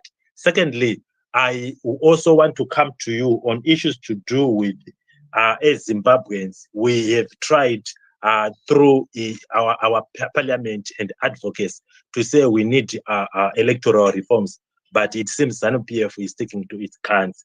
And our regional leaders from the Southern African Development Community being those who can also get into Zimbabwe's problems. What also do you think about the issues to do with SADC having noticed what has been happening in Zimbabwe for the past years, and nothing has been happening, but it has got some principles and guidelines governing the conducting of credible elections. What has to be done, or what has to happen in Zimbabwe before SADC has to make sure that things in Zimbabwe has to come right? Thank you. Thanks so much, my brother. Mugabe was removed from power through a coup, and the same SADC was there. So we had SADC when Mugabe was toppled by Mnangagwa through a coup. So for us to expect them to come to our rescue, man, if they could not save Mugabe, one of their leaders, someone, I know they used to benefit from ZANU-PF for sure. So if they could not come to Mugabe's rescue, there's no way that we can expect them to come to our rescue. But on a more positive note, the fact that they traveled to Zimbabwe, they came through, they met our leader. We can never, take that lightly. It's a good positive, for us. Say at least they came through. We sat on a round table, because I know people have been blaming the opposition to say, guys, you need solidarity. I think solidarity is very important, even as we go into this election. To say 2018, our elections were disputed. 2023, there were recommendations. Recommendations that came from the European Council, recommendations that came through from the SADC. So it's going to be important for 2023 for us to go back to say, we asked for this, for you to intervene. I don't know what is it that you need to happen first before you can intervene. So for me, that's my message. Not that I'm expecting anything. The same way I would not expect, Zek to attend our rallies, right? The same way I will not be shocked, when I see Zek opening a blitz, a voter registration blitz at a ZANU-PF rally. For me, that's a very good thing. Because one thing that you need to understand, guys, if you're in Zimbabwe, is there are people that are going to these rallies just to get chingwa, for instance, right? There are people that are just going there not because they want, to attend the rallies. So if Zek are going to open a blitz to register these people, it's a good thing. I think if I could refer you back to our Mango strategy, right? So let them register people to vote. Let's make sure we educate people, just like what my brother said. The moment we register people, I know we are going to have our own rallies. I know we are going to benefit. It's not everyone who is being registered right now by ZANU-PF through their unscrupulous initiatives, right? Who is going to vote for ZANU-PF on the day. So it's good. Let them register people to vote. At least it's one positive thing that I'm seeing from ZANU-PF. It's the first time that I've seen ZANU-PF trying to mobilize people to register to vote. It's the first time. I know they've been talking about the 6 million, the 5 votes, but the message always is, how are you going to get the 5 million votes if you're not mobilizing people? How are you going to say 5 million votes when we have 5.8 million people that are registered? But maybe through the collective efforts, right from the initiatives that we're doing from spaces, from people that are on the ground, and also in initiatives that are being implemented by maybe ZANU-PF, we are seeing the 6 million, right? We are seeing the 6 million mark, which is closer to the task. Because if there's one thing that ZANU-PF have been doing with ZEC, is to make sure that they do a lot of rigging, involved around ballot staffing. They tamper around with the turnout, say how many people have registered to vote, how many then turned up on the day to register to vote, and they tended to play around with that number. So, man, if you could get 10 million people registered to vote, it would be difficult for these guys to steal the election from us. But we are not surprised. Yes, we need solidarity from SADC, but we can never pin our hope on SADC. Neither can we put those hopes or pin them on AU. They are always protecting each other. They are in this thing together. They are corrupt. SADC leaders are corrupt. If be HH from Zambia, right? So we are waiting to hear from him. HH from Zambia, other than, the other bastards from SADC, they are just useless and they are corrupt as well. So there's no way that we can expect them to, to favor opposition. But man, 2008 is going to repeat itself. SADC was not on our side. They are not going to be on our side this time around.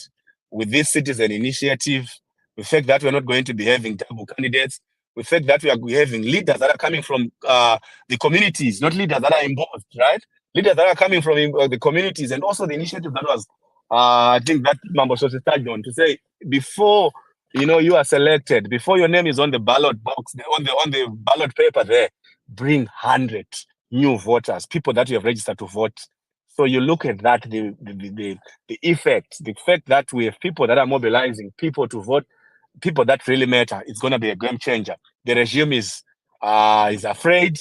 You look at their budget, man. If you want to look at the amount of threat that we pose to the regime, you need to pay attention to the budget. How much they have invested in trying to destroy the movement, how much they've invested to try to topple Advocate Nelson Chamisa, how much they've invested in trying to close the civic space, how much they've invested even to the point of putting their manifestos to say Zimbabwe is open for business, right? But if you look at the Ngarivume's case, right, it goes against that. So how much they've invested in all that and these risks and own goals, it just shows you the amount of threat, how they look at us.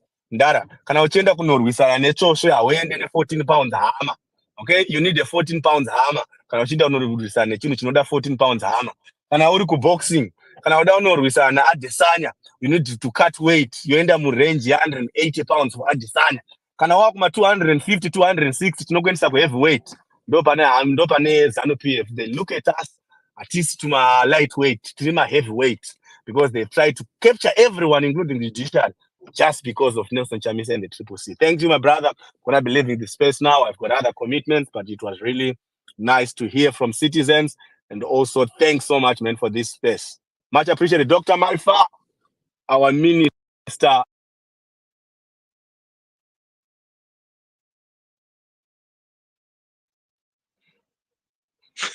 Thank you. It seems your minister is just muted or she's busy with something. But thank you, Dr. Smarters, for the time that you had. Safe travels, and we always appreciate your contributions. You give so much of a difference on our spaces. Until we meet again, maybe next week.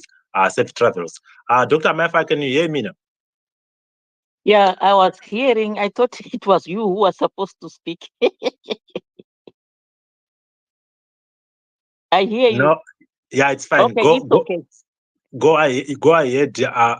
And who is next? I think it's Temba. Is Temba still on with us, or he is still muted? Temba, can you hear me?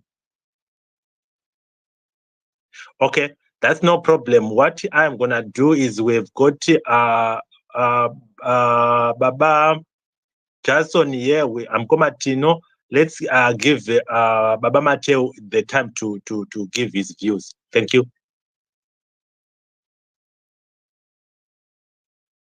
Oh, thank you very much, the host Denford, co-host Dr. Maifa, and everyone here. I came in when Mambo Sose was actually talking, and I will quickly just say add a few more words to what he has already spoken about. I want to thank Dr. Mambo Sose for actually highlighting that we had NERA, which was actually trying to doing the same job of electoral reforms. But let me say that it's not only a question of electoral reforms. We also need security reforms, which affect obviously the police, the army, the CIO, and to some extent the judiciary, because the judiciary should actually give us security as a people, but it's not happening. And also, we also need media reforms.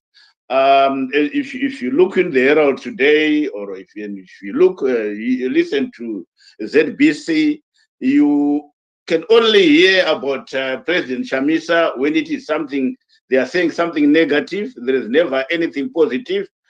And, so in other words, what we are facing is much bigger than what we think.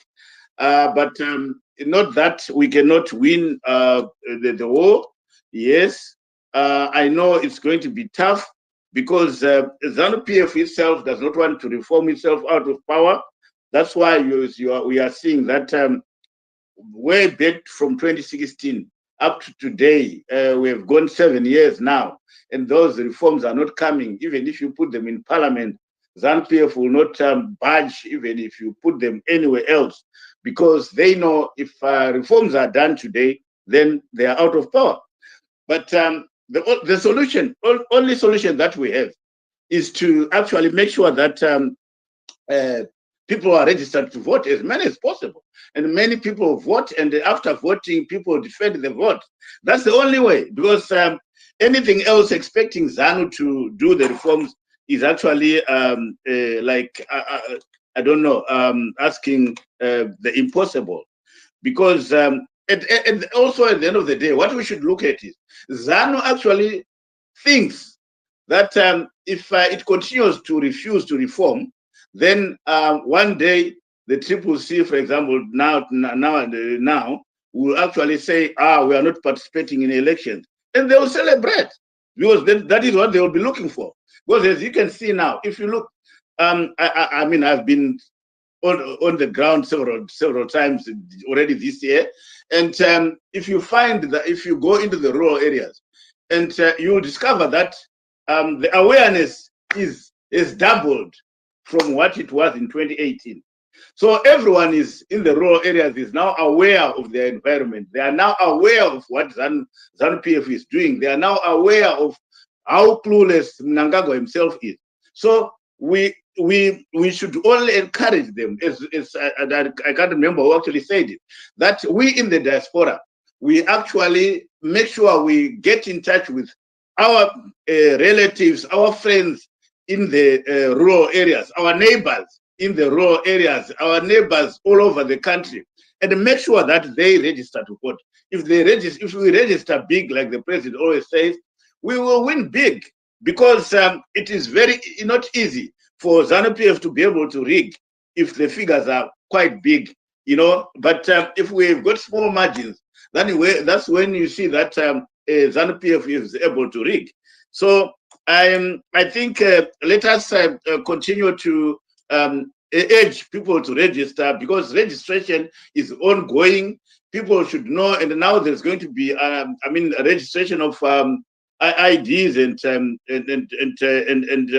birth certificates in most parts of the country.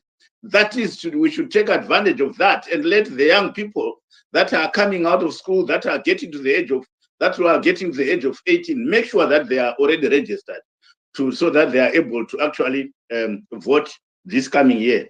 So I think that's all that I wanted to add. And I want to thank you very much, you guys, for continuing to push this, for continuing to do these Twitter spaces. At times when I'm in Zimbabwe, I want to join, but unfortunately, with our situation in the country, you don't have internet, the lights have gone maybe for the whole day, and you have run out of battery and things like that. There are so many problems that you face when you are actually in Zimbabwe. But I want to thank you for continuing to push this and to continue to fight. We need to make sure that ZANU-PF goes this year, not another year, but just this year. Because if we don't, then our life is doomed. That of our children, that of our grandchildren and great-grandchildren will be doomed. So it is upon us to make sure that each and every one of us can do a sacrifice. Dr. Changra used to talk about service and sacrifice. It's a sacrifice that we have to make. If you are able to maybe help out to buy a mobile phone for a village champion, if you are able to buy a mobile phone for a polling station point person, these are the things that we are looking at, because we want to make sure that when the time comes, and even what someone was talking in terms of we now have a replacement. We now have our village champions. I was very happy when I conducted a sort of a quick survey in the rural areas from different branches, to find that the village champions are actually aware of what they are supposed to do. But the only problem that they have is they don't have enough resources to actually carry out their work. So, but anyway, thank you very much. I will stop here. Thank you very much, Baba Mateu, and tinonzwa kudziirwa kana vanhu vakuru vari pakati pedu. Thank you so much. I will move on to Tino. After Mkoma Tino, the next speakers will be giving their concluding remarks. Over to you, Mkoma Tino. Thank you very much, Dr. Maifa and Mkoma Denford for hosting this space, and everyone who managed to attend this space. Thank you very much to give us this opportunity so that we can share these ideas, and as we are preparing for the elections. Let me start by commenting on a very good question that was asked by Brother Denford, which he asked to my brother Smarters before he left, saying that ZANU-PF, they had that ZEC and the ZANU-PF, they're colluding to register people in their rallies. So for me, it's something that is not, that we can say it's not true, but it might be something that is actually, it should be very true that they are doing that. But that is not my concern, and that is not actually my worry as well. So I just wanted to say, for those people who say elections, they're not going to work, why do ZANU-PF continue doing that kind of a thing to register people to vote when they already knew that they win the elections already without it. So which means voting is, they know that voting is very important. So if they don't have people which are in their numbers, which they support them, so which means they are also afraid that this election, they're gonna be voted out. So hence they try by all means to use the system to their favor so that they can register people that they perceive it's their supporters so that they can vote them to continue being in power. That's what my conclusion that I can just come up with. So which means it points to one point that voting is very important. So we should continue encouraging people to register to vote so that we can remove this ZANU-PF government. If we don't register our people to vote, then it's not gonna be a good scenario for us. What if ZANU-PF come up and then do those kind of media reforms, because they already knew that they win, because people, they already said they're boycotting those elections. Where are we going to stand? We will be not having any foot to stand on if that kind of a scenario happens. So it's good for us to continue register people to vote and preparing for those elections. And then I come to the topic that we have, that election without electoral reforms again, right? So, of course, ZANU-PF is not going to implement these electoral reforms. That we need to understand. Everyone who is here in this space, we know very well that ZANU-PF is not going to reform itself and to be reformed so that they can be out of power. With all this kind of looting that they are doing, with all this kind of benefits from what they are getting from this, from benefiting from the state power. So obviously they are not going to reform. So we need to devise methods like these ones, like to encourage people to vote. This is the only solution that we have. If we look at how the incarceration of Jacob Ngarivume and the continued incarceration of Job Sikala, it only points to one thing, that ZANU-PF, they are actually afraid of these elections. So they are trying to provoke people so that people, they go into the streets, people, they do all these kind of sort of things. And once that happens, they will find a reason to militarize the state, possibly to call for a state of emergency to suspend the elections, because that's what exactly they are trying to do. In finance, we have a concept that we call if a company is attractable, and then there are some people that want to do a hostile takeover, and they know that very well that there is a takeover that is coming. They employ a concept that we call, they take what we call a poison pill. So a poison pill is something that is which is not something that is good, which is which is gonna like make that company very unattractive to everyone, to avoid that takeover. So for me, this is what actually exactly what ZANU-PF is doing. They see that the opposition is coming for them, and we are going to win. They are going to be defeated on this election. So they are taking the poison pill, so that when they take this poison pill, everyone is not gonna be interested with it. That's why some people, they are calling to say elections are not working, elections, they're not going to do this and what. So people, they are being turned off to have all this kind of electoral process, and that's why some, they start saying that it's because of this tactic which is ZANU-PF is employing by taking what we call the poison pill. So we need to resist that, and we need to continue encouraging people to register to vote. And then we come to us as well, who are vying for change, who want things to be sorted. this thing, yes, we know once we encourage people to vote, once we do all these kind of things, it's not enough. We need also to come, because elections and to take this power, it needs resources.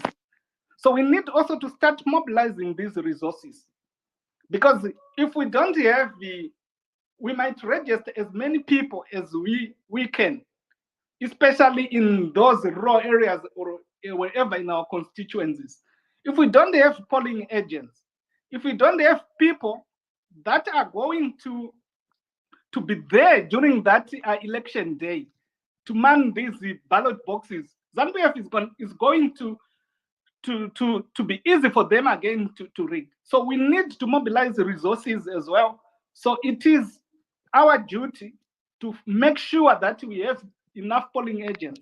It's our duty to make sure that when our leaders are calling for saying we need some resources, can we maybe make some donations? Let's just try by all means, the little that we have, we give it to our leaders, so that we help those MPs that are going, our councillors, so that they can have the resources to make sure that they can protect that vote. If we don't have that, then we are also, it's going to be a very big problem, and it's going to be easy for our opponent, because as we know, our opponent has a lot of resources. They have a lot of money that they have on their side, so they can use those resources to muzzle into power. And us, we're gonna be we're not going to prevail on that kind of a scenario. So we need resources as well. So it is our duty also to make sure that we empower our party with those resources. This is in line with if we look at it, some they might say that we are not going to win. Yes, let's say we fail to win, but it is very, very important for us to make sure that we have a majority in parliament. Because if we don't have that majority in parliament, what it means is ZANU-PF, they're gonna continue changing our laws, changing the constitution. Even it's gonna be difficult for us in the future even to take to do those electoral reforms. There will be no electoral reforms to talk about once ZANU-PF they prevail in parliament, once they hold that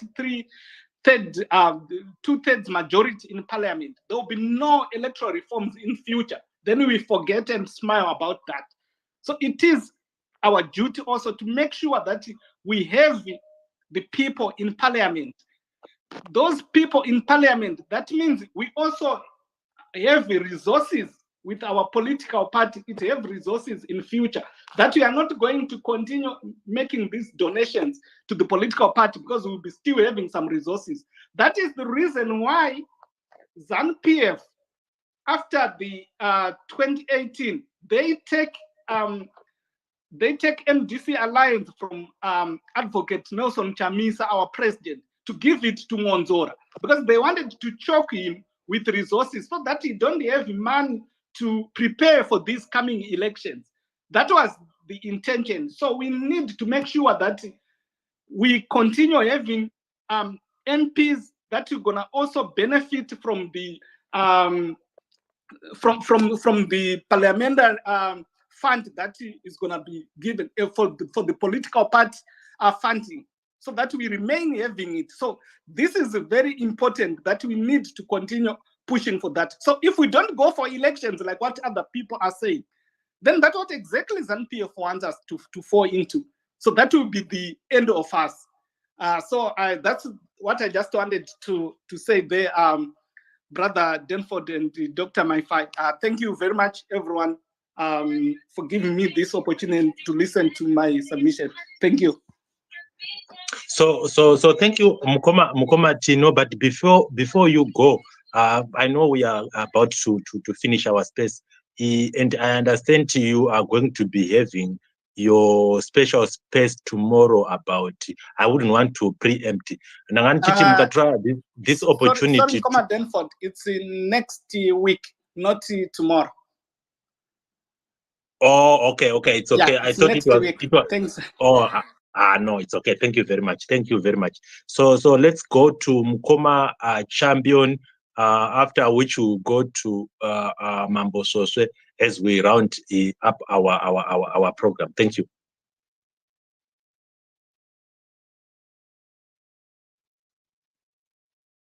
Mukoma champion, are you there? Okay.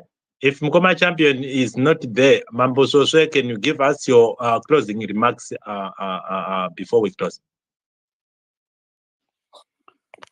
Thank you, my brother Denford.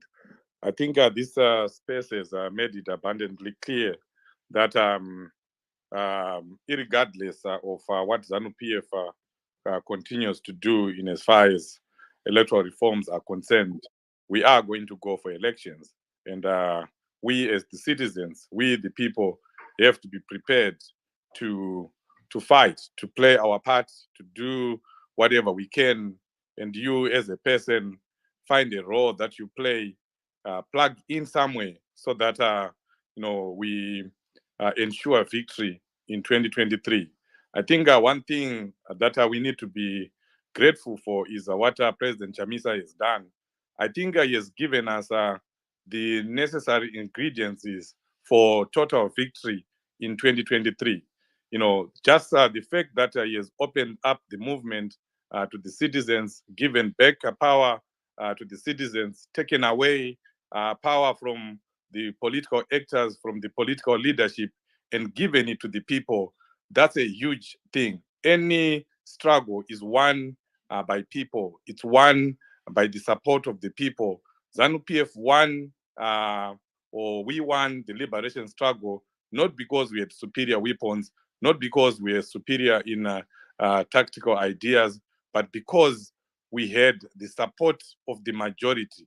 Right now, President Chamisa has brought back the majority, the support of the majority to Triple C by just saying this is a citizen movement.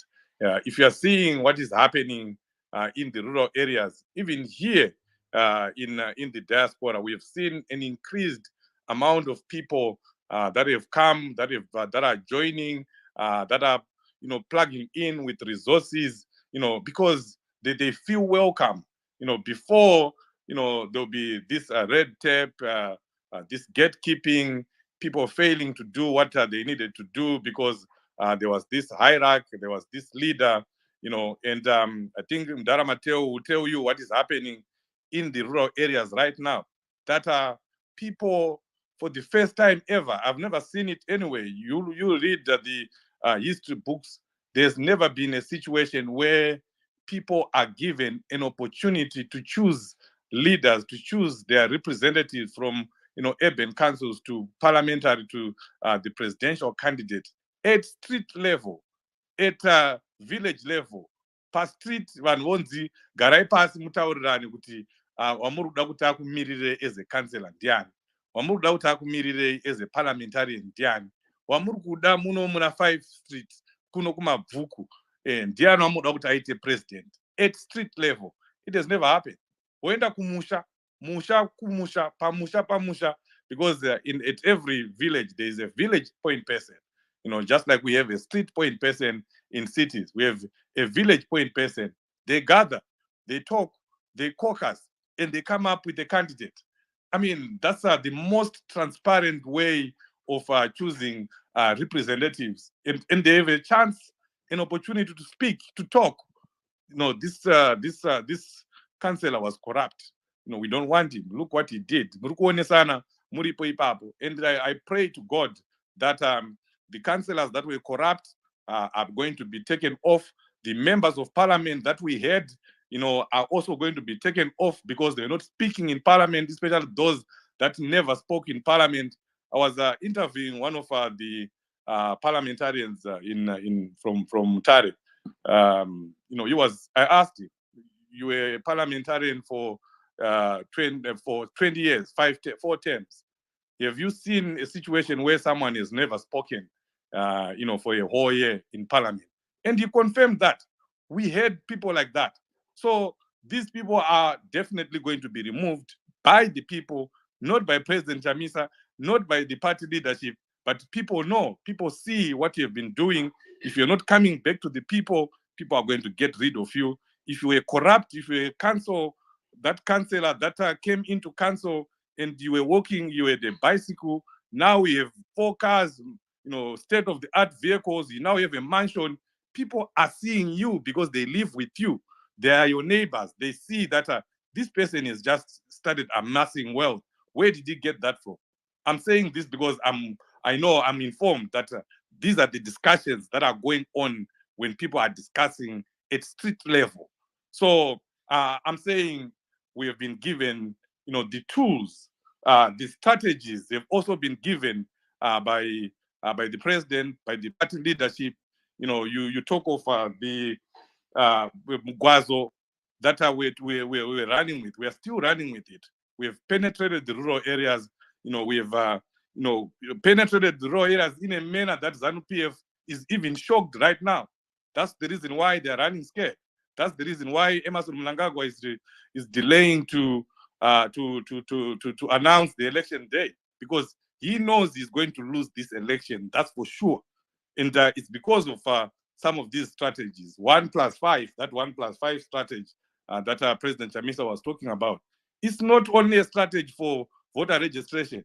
It's also a strategy that you can use now. It's a tool that you can use now just to educate your people, just to tell your people that this is what is happening. All those corrupt activities, the gold mafia and the chrome mafia that we are now hearing about, use that, use the 1+5. Just make sure that you are here, you talk to 5 people, you talk to a few people in Zimbabwe and educate them and tell them that this is what is happening.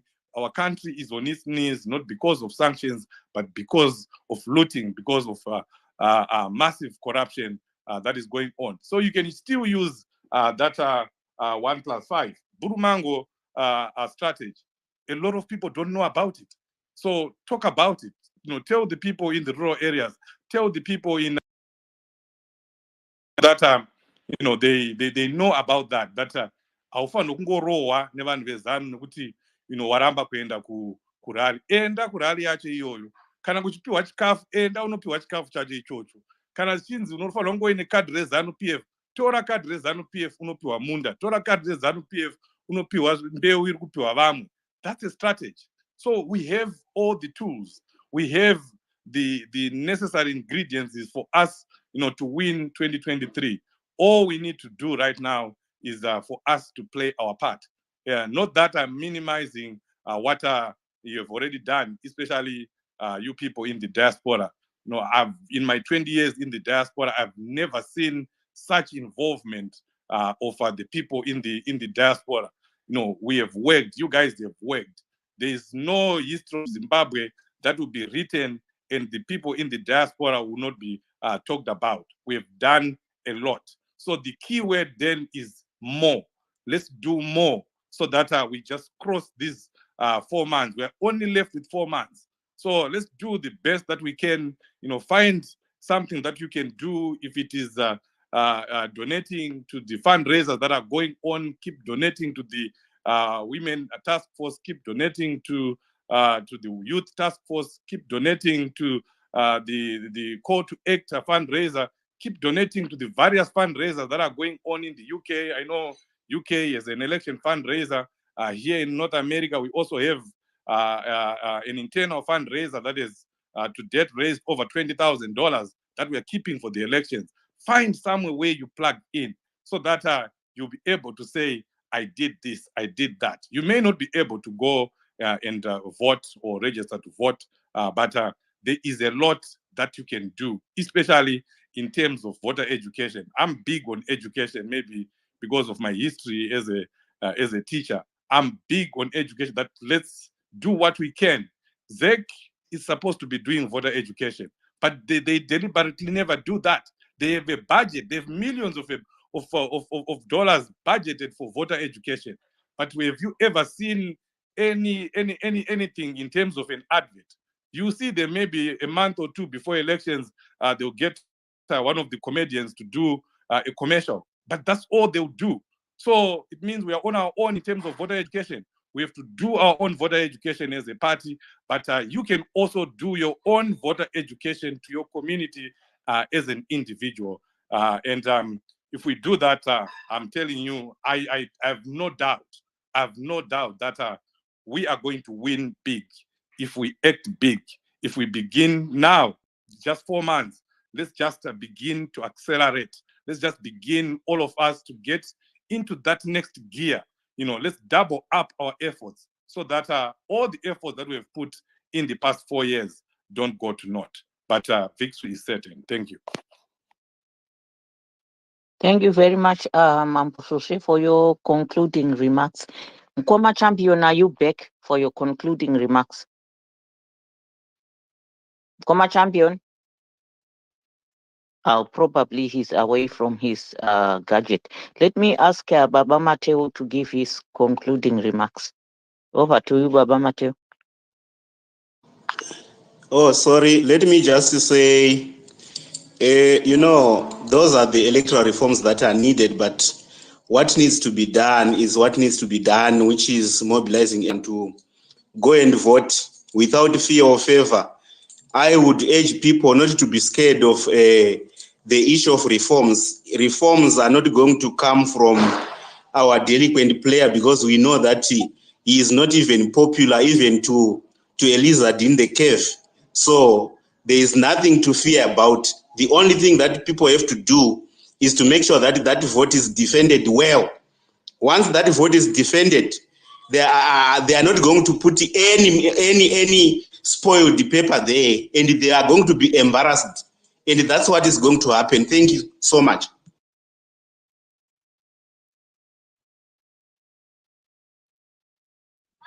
Yes, thank you, Nkoma Champion. And to you, Baba Mateo. Oh, thank you very much. Just to conclude, I think I just want to re-emphasize the fact that we will not get electoral reforms under the current conditions with the current rulers. It is not going to happen.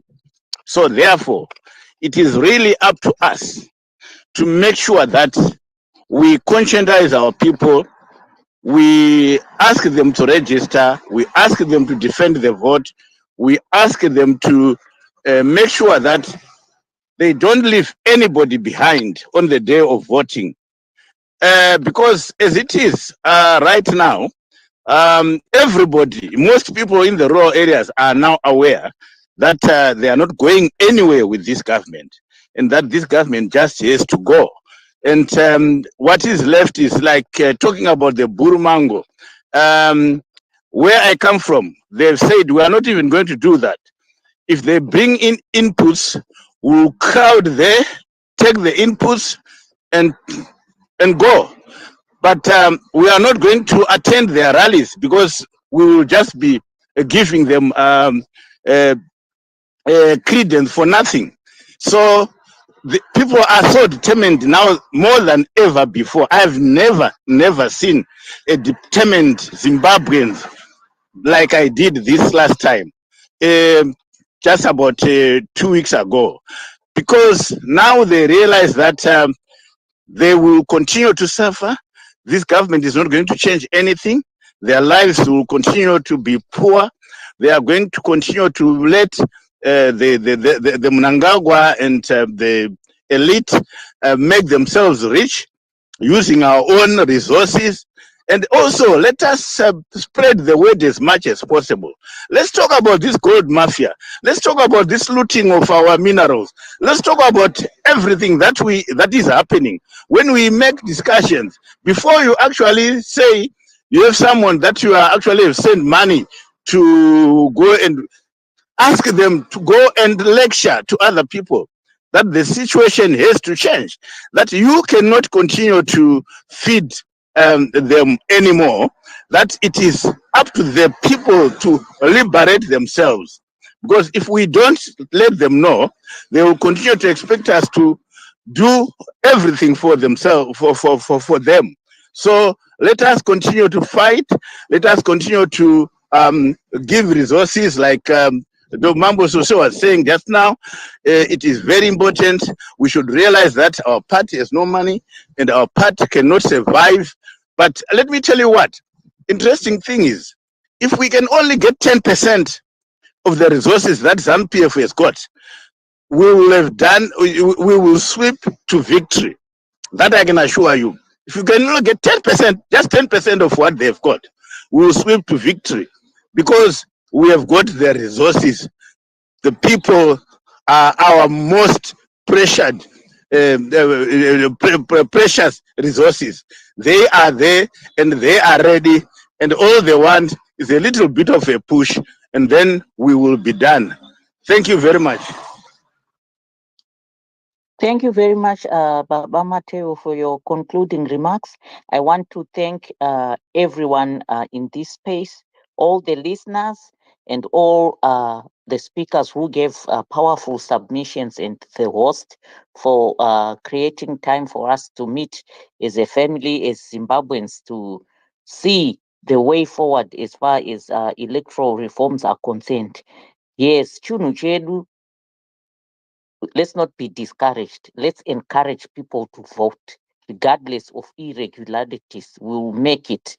And I encourage everyone to tune in every Saturday at 4 p.m. Zimbabwean time and 10 a.m. US Eastern time.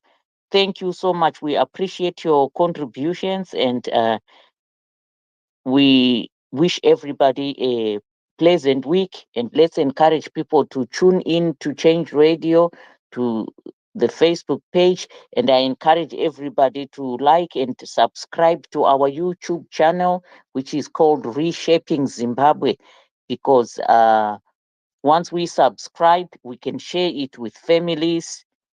Vanzwewo kuti zviri kuitika zvii, vamwe news hadzisviki ikoko, uye some people would have missed this space because of other commitments. I also want to encourage everybody to join the prayer in about 2 hours time, 7:30 UK time, where we pray for Zimbabwe every day. Let's join Mazmai and Mai Kuku there. Thank you, everyone. Back to you, host.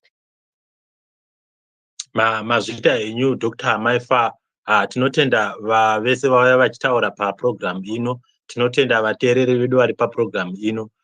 Tinoda kungoshuvira kuti deno Zimbabwe ikaenda pane imwe level kubva patiri. Tinoziva kuti pamadiscussions atinenge tichiita pane vamwe vanouya vaine pfungwa dzisiri dzekuti tibudirire kana tienderere mberi tichida kuti vanhu vanovhota kuitira kuti change iitike mukati menyika. Asi hazvisiri izvozvo zvinodzorera mashure kuti tirambe tichinoendera mberi neprogramu yedu. Inini pfungwa dzangu ndedzekuti pane vese vanoenda kuma-progressive spaces, tinenge tichida kuti tibate nzvimbo dzakasiyana-siyana dzenyika. Then kuri zvichiita, and the reason inoita kuti tirekode maspaces aya inyaya yekuti vanhu vakawanda vanenge vasina kupinda live vakwanise kuva vanozoteerera vachinzwa, asi vashoma vanoenda paTwitter.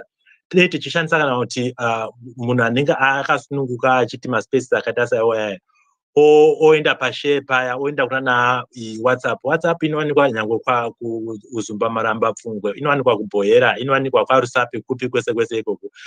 Muchiendesa maprograms akaita sa not only this space but maspaces amunoona kuti ndiwo tongoti maspaces anoitika. Vazhinji vedu kumamisha kuZimbabwe vamwe vacho vaendi paTwitter, asi zvizhinji madiscussions atinoita tinenge tichimaitira paTwitter iwaya. Saka if you only confine this discussion kune vanhu vashoma vanenge vaenda paspace, it means message has kuenda kune vanhu vakawanda. So my wish and my plea to everybody is to do this. Let's make use of different platforms there, the social media, like Dr. Maifa has just said. The reason for us to make sure that we diversify the way in which we disseminate our information is in order for everybody, or for almost everybody, to hear what we are talking about, only in order for people to really make a difference as we go to the next election. But thank you very much to everybody that is just tuned in, and we hope that everybody, or everybody who has got time, will also come in at the same time next week, as we delve again into another topic that is going to be discussing things that can make Zimbabwe change again for a positive. But I want to thank everybody. God bless everybody who is